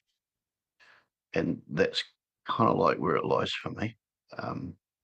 Apart from the fact that I sort of feel for myself, and I can't speak for other people, but I do really feel like councils really don't consult us quick enough, efficiently enough. I didn't know anything about the water until I got sort of slapped in the sort of forehead with it like a brick. No one told me anything. I didn't even know nothing was going on. When I owned my own home and I paid rates, I was given what I would consider draconian laws and rules from council. And the reason why they did that was because they wanted to basically put an extra cost on me. I was told that I can't have a pool on my own property, even though I was totally fenced off. Look, I'm hearing what you're saying, but we're just talking about the regional waste plan at the moment. Is there just anything else you want to say about the plan? No, that'll be it then. Okay. Now, I just did have a question. I was interested in your suggestion about segregating some of the material for pigs. How do you think that would work practically? One of 2 options: get the farmers to pick it up, or, as the one of the guys was saying before, put it all in the centre where you can actually just and all you need is what they call a conveyor belt thing, where all the rubbish, everything goes into the pig's bin, and then you just segregate the apples and stuff like that for the horses and stuff. Pigs will eat almost anything, so like a pickup point where farmers can go and pick up and. Okay. So you'd need to do that. We just sort of we sort it home because then it makes it easy to divert all the waste. Councillors, any questions? No. All right. Actually, Yes. What's this gentleman's name again? Shane. Hey, Shane. Look, thank you for your comments. My uncle used to be a pig farmer, so I do appreciate the use of the fruit scraps which you used to pick up from the supermarkets down that way. And there's more than likely relationships that can be built there. I was going to say, look, maybe suggest that you touch base with one of your local ward councillors with regards to some of the issues you have here as well, because I'm quite concerned about what you're talking to, and I'm sure, I hope that they'll be able to help you out. Okay, thank you for your time. I just want to say thank you for giving me the opportunity to speak. No, absolutely a pleasure. And yeah, I just reinforce Councillor Halliday's questions, like a point that if you do go and talk to your local councillors, I'm sure they can help you out. But we have listened carefully, and I will definitely raise that question about how we segregate the organics. That no one else had come up with that point. All right, thank you. You're welcome. Thank you. Ellie Forrest, sorry for keeping you waiting. We look forward to hearing what you've got to say, and you are obviously very familiar with our processes here at Wellington City, so thank you. Is that on? Yeah. Kia ora, councillors. Thanks for the opportunity to speak to you on behalf of Ōwhiro Bay Residents Association. So the residents of Ōwhiro Bay are on board with the progressive direction that is proposed by the WMMP and the zero waste push by councils in the region. As Wellington councillors know, Ōwhiro Bay has a particular interest in the southern landfill, which is located in our suburb, along with two private landfills, one of which is still open. So we are keen to see drastic reduction of waste so that the landfill can be phased out or minimised, and we can have an end to traffic, predator action, smells, flying litter, polluted stream, and other environmental damage. The regional WMMP says some good things, but it doesn't seem urgent enough. The vision is lukewarm and seems the same as the last plan. The Wellington City Action Plan is short on detail and exactly how waste reductions are going to happen, and especially how to support the top of the waste hierarchy. So Wellington is behind other regions in New Zealand on waste targets, and the councils need to think and plan long term, but also not to be timid but to act urgently. The targets of 2030 and 2035, in our opinion, are too late.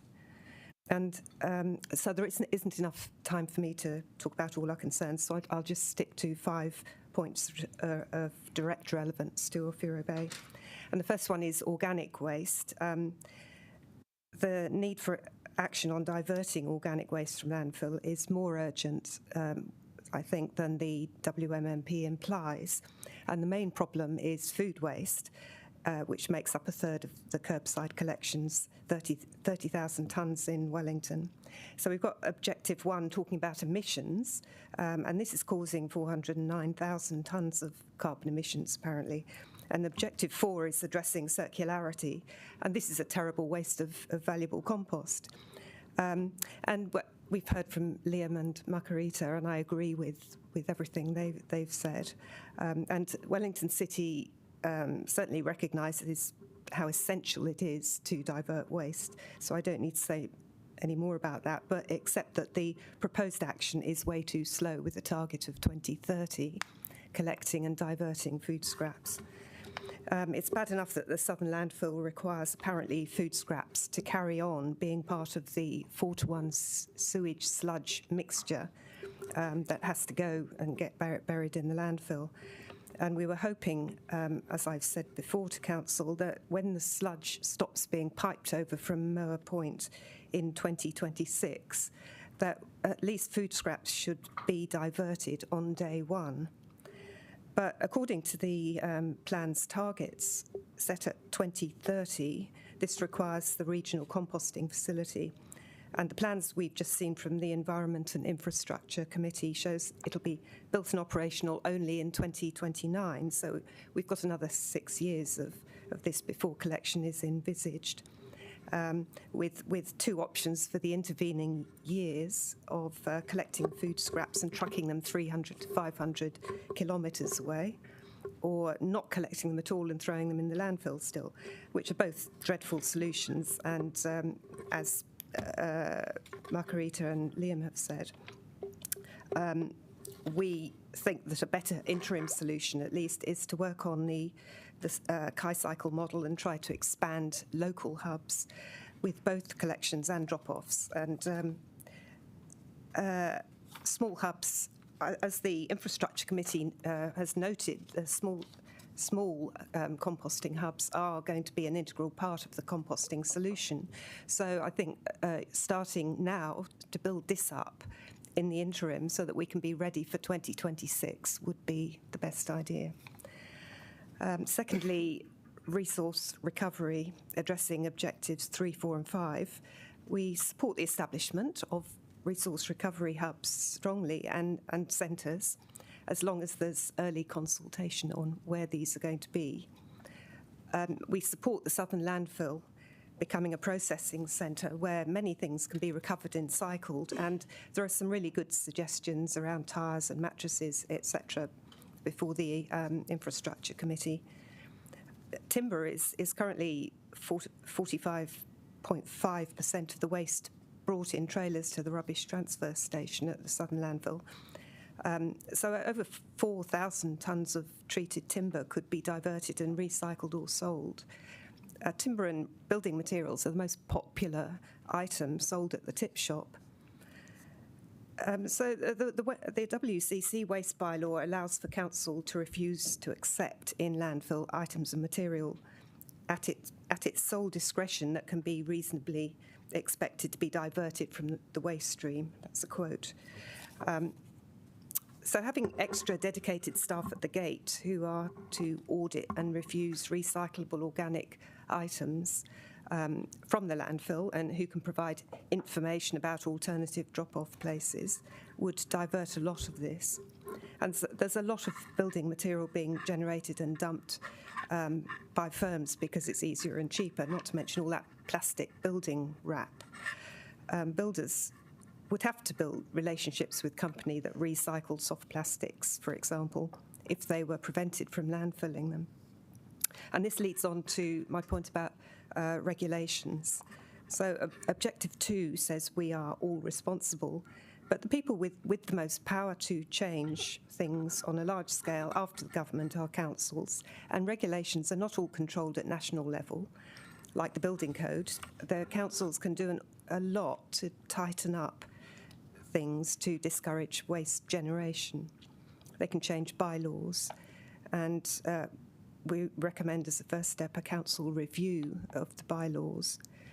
And the councils could follow Kapiti Coast's example and consider requiring that landowners provide recycling and organics collection services to blocks of flats, which would require changes to the current waste collection licensing system provided by councils, and an extension of the requirement for multi-unit development waste plans beyond just the new developments.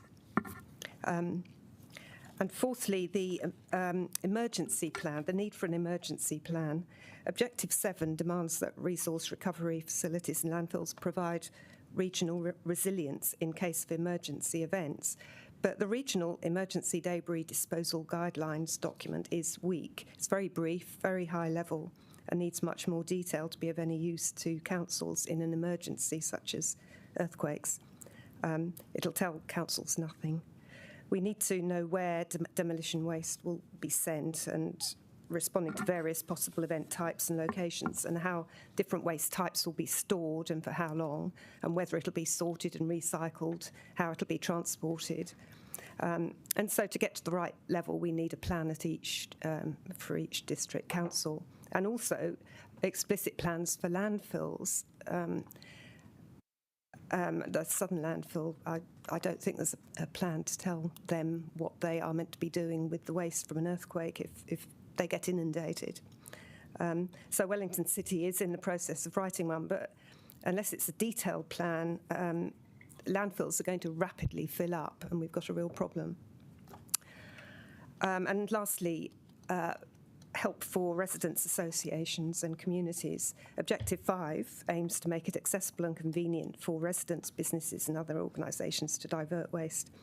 And at the moment, it's not at all easy, as people have said before, for us to divert waste. There are numerous places to take it, to take different items, and we have to keep Googling to find out where to take things. There isn't one particular place, they're all over town. And the council website isn't comprehensive enough or useful enough. We've had to make our own list, actually, in Orfero Bay to tell people where to take recyclable things.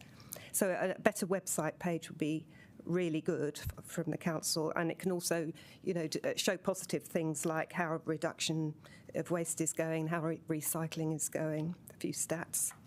And also maybe small hubs where we can bring everything to reuse or recycle or repair, and maybe the council could collect from those hubs locally. And finally, more help for residents' associations in all sorts of ways. If you want to reach out to make residents more waste conscious, the residents' associations are a good vehicle. And at the city level, the network of RAs ran at a higher level. We need help with resources such as land for local recycling, compost, food sharing, repair hubs, funding for equipment, and also advice. And we can organise waste-related social events and make it more exciting for more residents and inform and educate them. Certainly, OBRA is keen to move in the same direction as the councils, and we support a zero-waste city. Thank you very much. Thank you for all the work that you put into your submission and all the work you do generally. Councillors, any questions? Councillor Swales. We've heard a lot about that the waste minimisation plan isn't ambitious enough, and we've been criticised for it, but there have been a few positives or suggestions that have come out of it, but nothing on a timeline or something like that, just that it's not soon enough, it's not happening fast enough. So what would be an ideal timeline for you? You did mention one that when you stop sending sludge, you want the food to be taken away straight away in 2016, but do you have any other recommendations? No, that was the main date we thought of. I mean, just in general, everything, it seems, could be brought forward a few years, but that's the only concrete example I have. Thank you. Sorry, can you just explain about the bylaws and the MUDs? Just go over that point again. So this was about using our bylaws to tell people that they have to have organics. I'm not sure what exactly are in the bylaws. I know there's a bylaw that allows you already to exclude things from the tip. I haven't read all the bylaws, and that's why I was recommending a review by the council of all the bylaws to see what there is there that could allow you to tighten up regulations better, or allow you to prevent businesses from generating building waste or whatever. Okay. All right. Thank you very much. Hope you can stick around nearly through the formal submitters. Thank you. Right.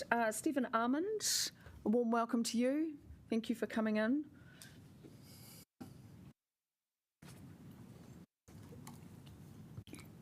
Kia ora. Thanks for the opportunity to present today on behalf of the Wellington City Council Environmental Reference Group. Our key points are: we welcome the significant emphasis for circular economy solutions based compared to the last plan. We acknowledge a lot of good progress on the lower levels of the waste hierarchy, like goal to start recovery sites and composting hubs, etc. We would like to see food scrap collection done sooner than 2030. And there's also the mention of engagement with industry, so 20% of industry around circular economy. We'd just like that to be a bit more specific, because the plan does acknowledge that it is quite hard to do that, so a bit more specificity about what that means would be good. I think one thing that stood out to me is we need to keep our eye on the scale, on the actual. Why is it? It's jumped about 4 slides too far. Okay, we need to remind ourselves of the scale of the problem. So when we talk about waste, we often, and the plan does this, it talks about the emissions in landfill. Most of the emissions are making the products which we use. And if you look at water pollution, plastic pollution, resource depletion, land use, deforestation, energy, etc., making the products we use is the biggest impact of individuals. And that's, I realise that the council doesn't have power to force people to buy less things, but it should be acknowledged that that's really the true power of circular economy, is that you're preventing all of that upstream impact. not just emissions in landfill.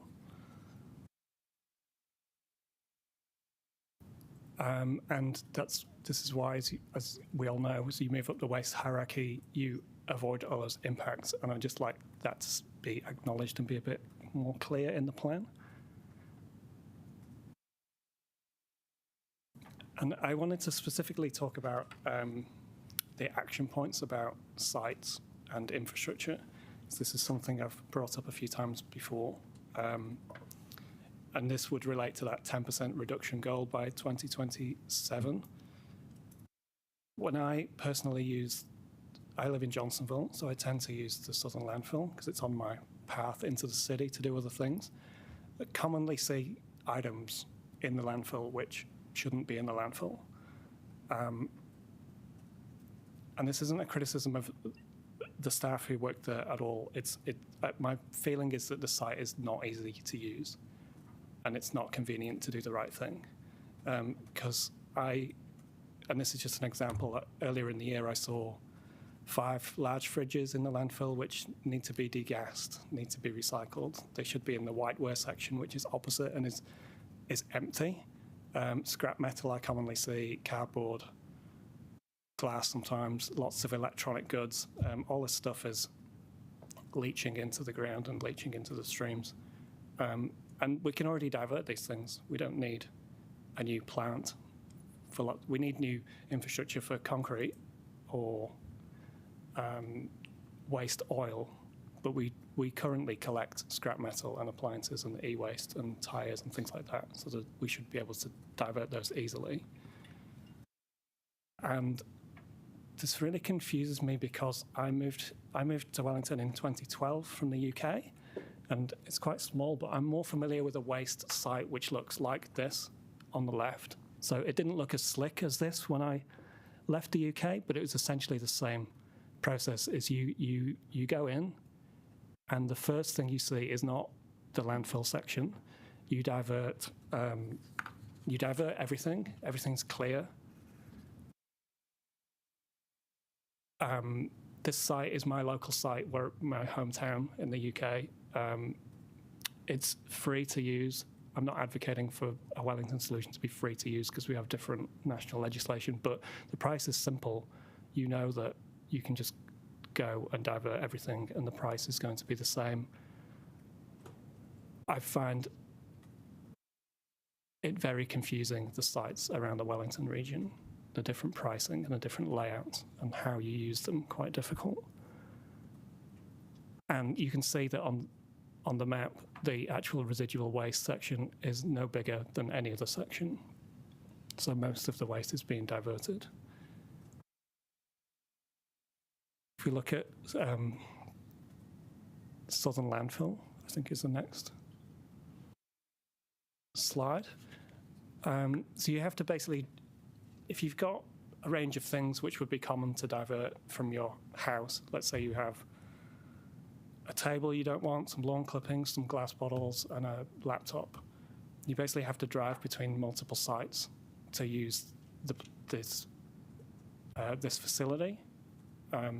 So different services are replicated, so you can drop off e-waste for free at the tip shop, or you can pay at the top by going over the weighbridge. There's different price, 6 or more pricing categories for different types of waste. Some of it's weighed, some of it's per item. Long story short, my gut feel, I don't know, but my gut feeling is that it's just so confusing to use. It's easier to just drive to the landfill and throw it. Not everyone, probably 10, 20% of people, it's easier to just back up the car and throw it in the landfill. So I'm really talking about an easy-ish gain to get us to that first 10%. And I looked at the Spicer landfill as well, because that's a similar distance to me. And it's basically the same story. You have to drive. If you had green waste, recyclables, something to donate to the trash palace, and landfill waste, that's 4 different locations you need to go to. And the pricing is different again to Southern landfill. So I went to the landfill at the weekend to drop off a station wagon of green waste, and it was $15 at Southern landfill. It would have been $37 at Spicer's. There's a huge difference that just incentivizes me to go to Southern landfill. So you're actually getting these distortions in how people use the network based on pricing. And so that was in summary, I would like to see some improvement quickly in the layout. So this is really about the usability, the user experience of using these sites. Thinking about how they can be just made a bit more like one-stop shops, easier, faster to use, more convenient, more consistent. They sort of look the same whether you go to one in Carterton or Wellington, and ideally pricing would be consistent as well. And diversion should be the first thing that you see when you go in.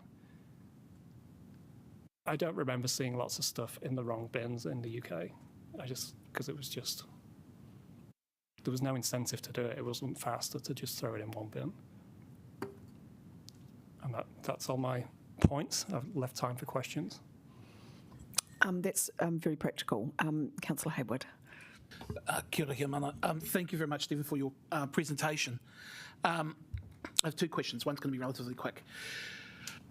Your presentation seems to suggest that your feedback's in the context of residential waste, but could the same principles apply to, say, construction and demolition waste, a major source of solid waste that ends up in landfills? Well, I noticed when looking at this that site I showed was domestic only and trade waste is separate, but perhaps a site could be replicated for commercial, specialising in commercial levels of waste. And would it be beneficial, this is my second question, would it be beneficial that irrespective of the source of it, whether it be residential or commercial, that the footprint of that space should be as close as possible to the landfill for the reasons you raised earlier about ease of use and lack of complexity as a barrier for people to participate in reducing, so diverting waste? I think there's two points. I'd like to see improvement at the current sites. And for future sites, I don't think they need to be near a landfill. Okay. So these sites I used in the UK they just used, I think we call it a hook bin, like a huge skip. And it doesn't need to be next to the landfill. So it could be more convenient locations, which would reduce emissions, because that was one of the other goals, was reducing emissions of transport of waste. Thank you. Yeah, I was just going to ask about that because Mr. Matthews knows I don't drive and I'm never going to go to the southern landfill if I can help it.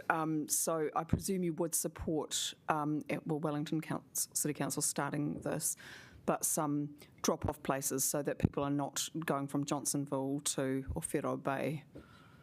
Definitely needs to be more convenient. And I wondered if because there was talk of composting hubs, it'd be really convenient if on the side of a composting hub was a place for some of those household items as well. Small scale, but it needs to be clear, and this is just me sort of brainstorming, is that if we have miniature sites which do composting, glass bottles, cardboard, etc., and then a large scale separate. But consistency is my Okay, so and that was a really useful diagram which just showed us that. Okay, so that's where you'd see the community coming in to be able to do those little. You can drop off your e-waste, put some organics in. Yeah. Okay. Yeah. But no, that's helpful. Councillors, any other questions? Right, it seems you've been very clear, so thank you very much for bringing that that other perspective. That's all heard. There's a consistent set of messages coming through. Mark Wickens, warm welcome to you. Apologies for keeping you waiting. We look forward to hearing what you've got to say.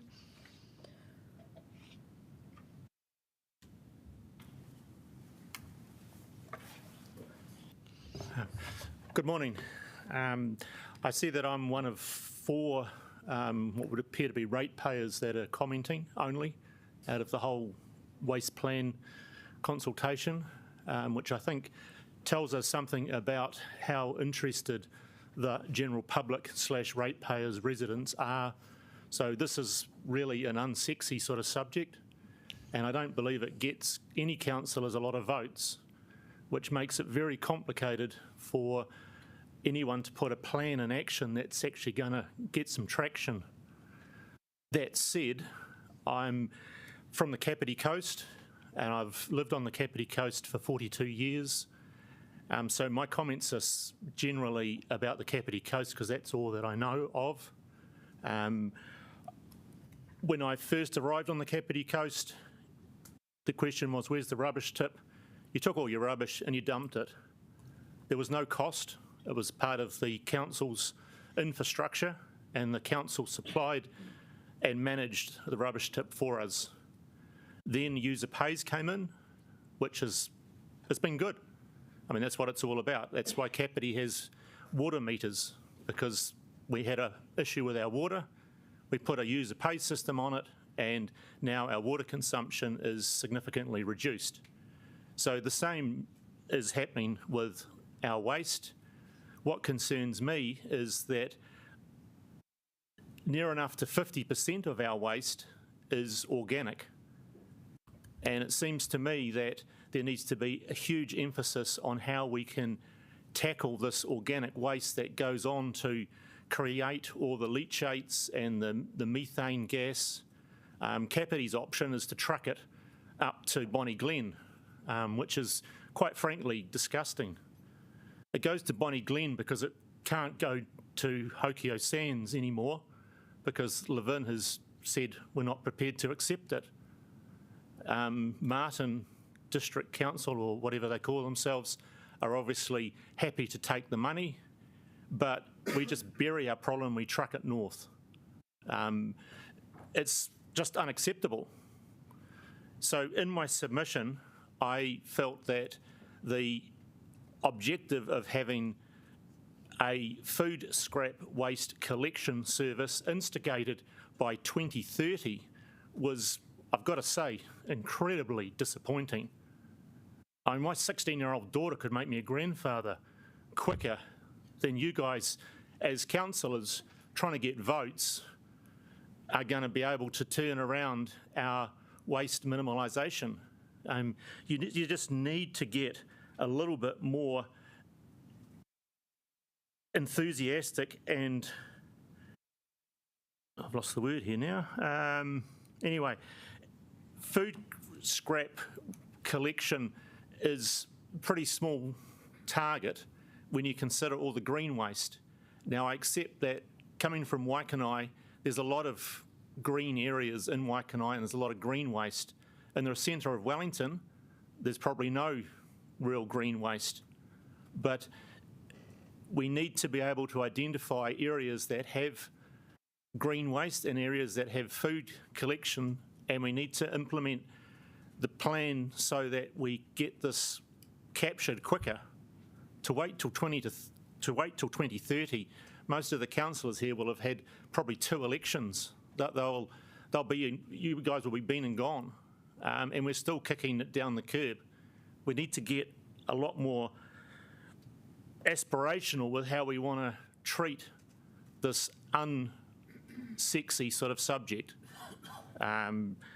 So I believe that in South Korea, they have systems that do waste, that convert the waste to usable products, and they do away with all the methane and the leachates. So I think we need to look to South Korea and see some of their models. And the thing that I feel is that the likes of the Kapiti Coast District Council's old tip at Otaihanger, there's land there that could be used. We'd have to put some piles down through all the rubbish, but it would be firm foundations. There's land already there. There's land at Silverstream.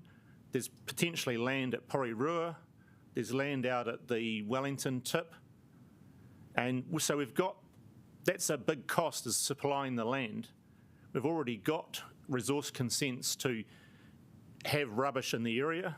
NIMBY, not in my backyard, won't be such an issue because people that are living in those areas are already familiar or chosen to live where it is, where those sort of facilities are.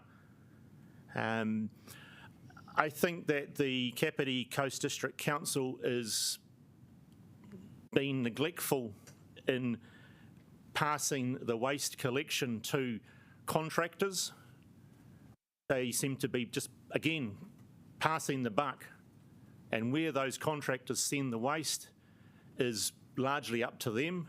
I think the council needs to take ownership of our waste like back in the days, that's how it was. The council looked after the roads, the water, the sewerage and the rubbish. These days we give it to a contractor and we wash our hands of it. It's, again, something that is going to require strong leadership. Yet when you refer to the Kapiti Coast District Council's Climate Emergency Action Framework, yeah, that's right, they have declared a climate emergency.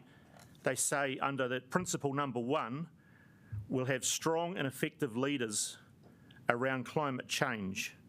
Well, proposing to have a food scrap collection service instigated by 2030, I don't believe comes under the definition of strong.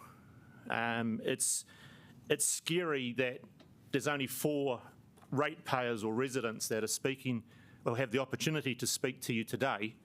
But as one of those, I urge you to get on and make some tough decisions.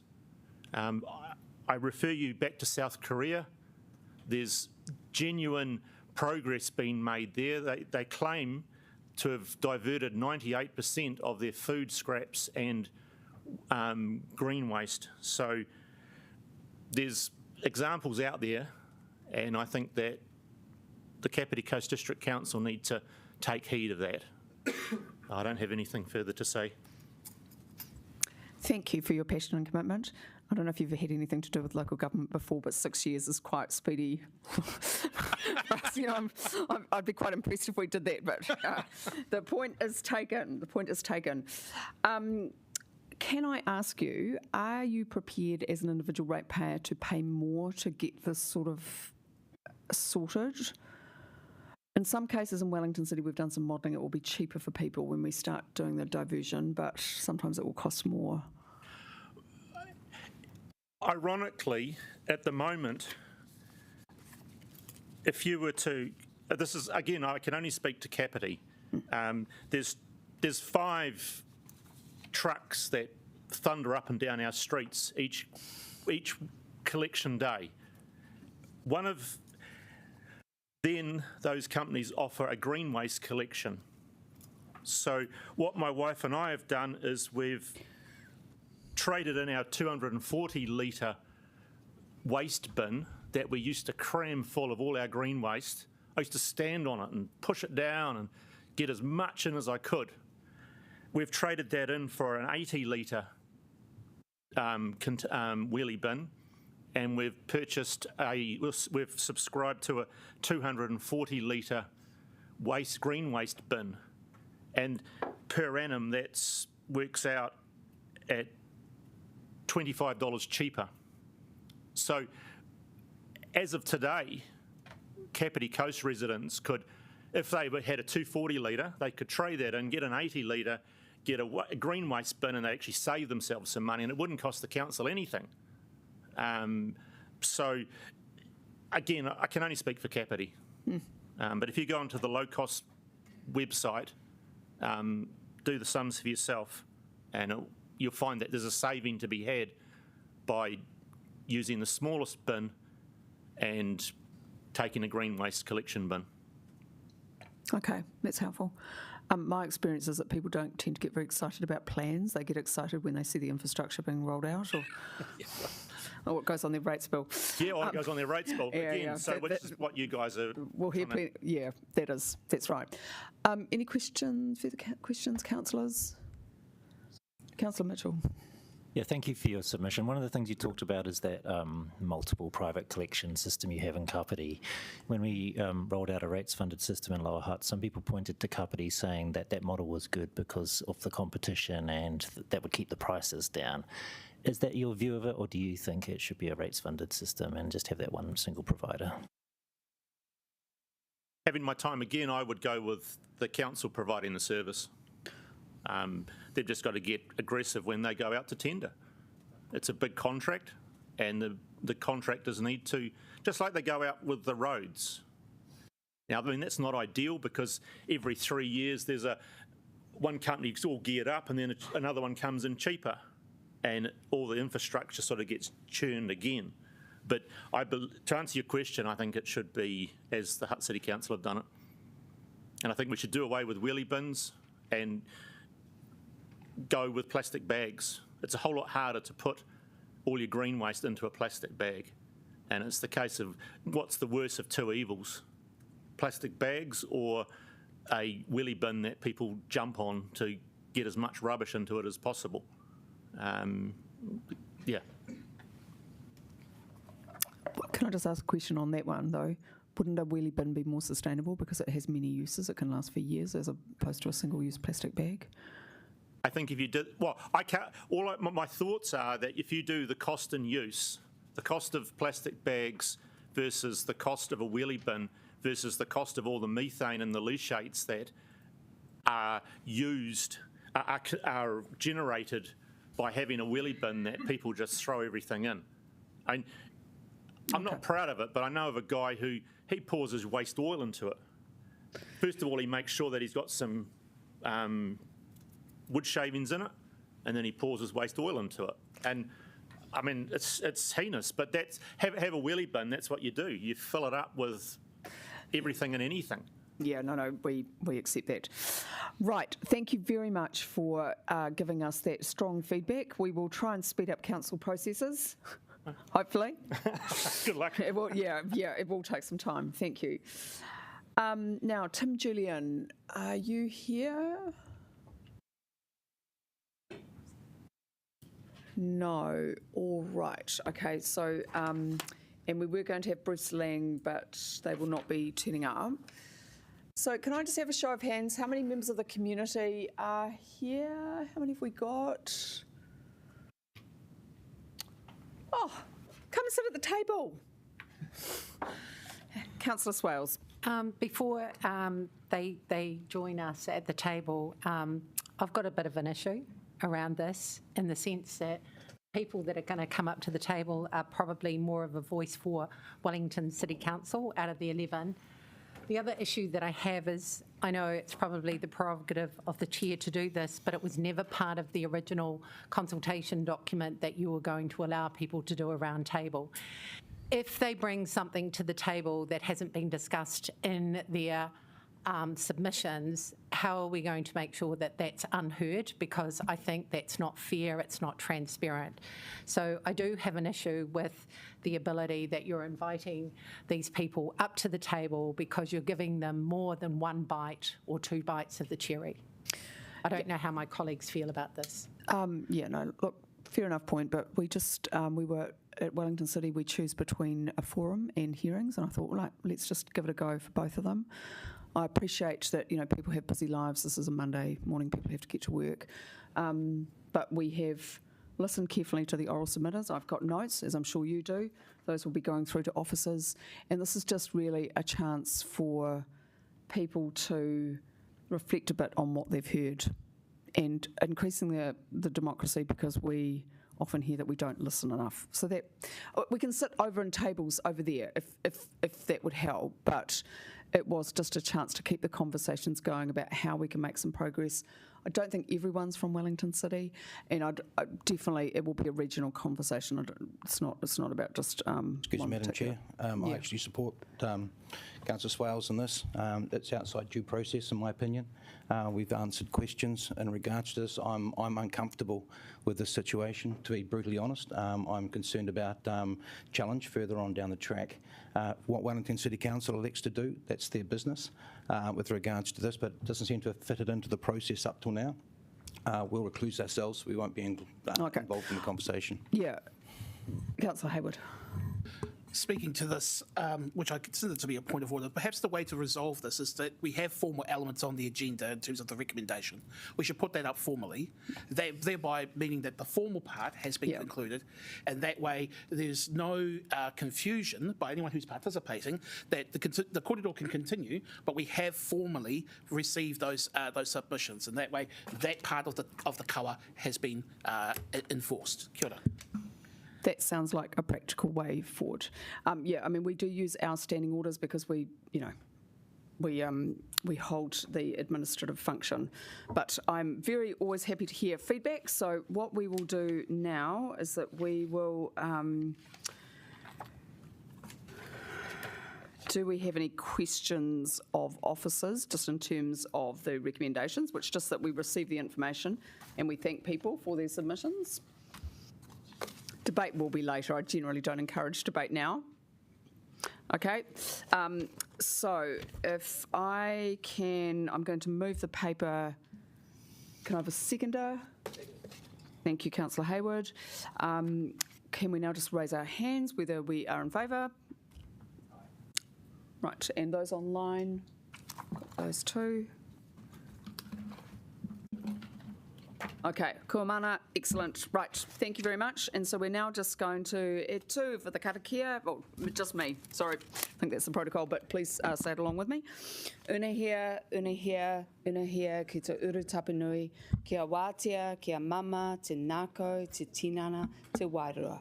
E te ara takatū, koe rā e rongo, whakairia aki ki runga.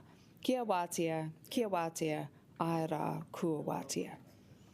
Thank you very much, colleagues. That was a great morning session, and we have now concluded the formality.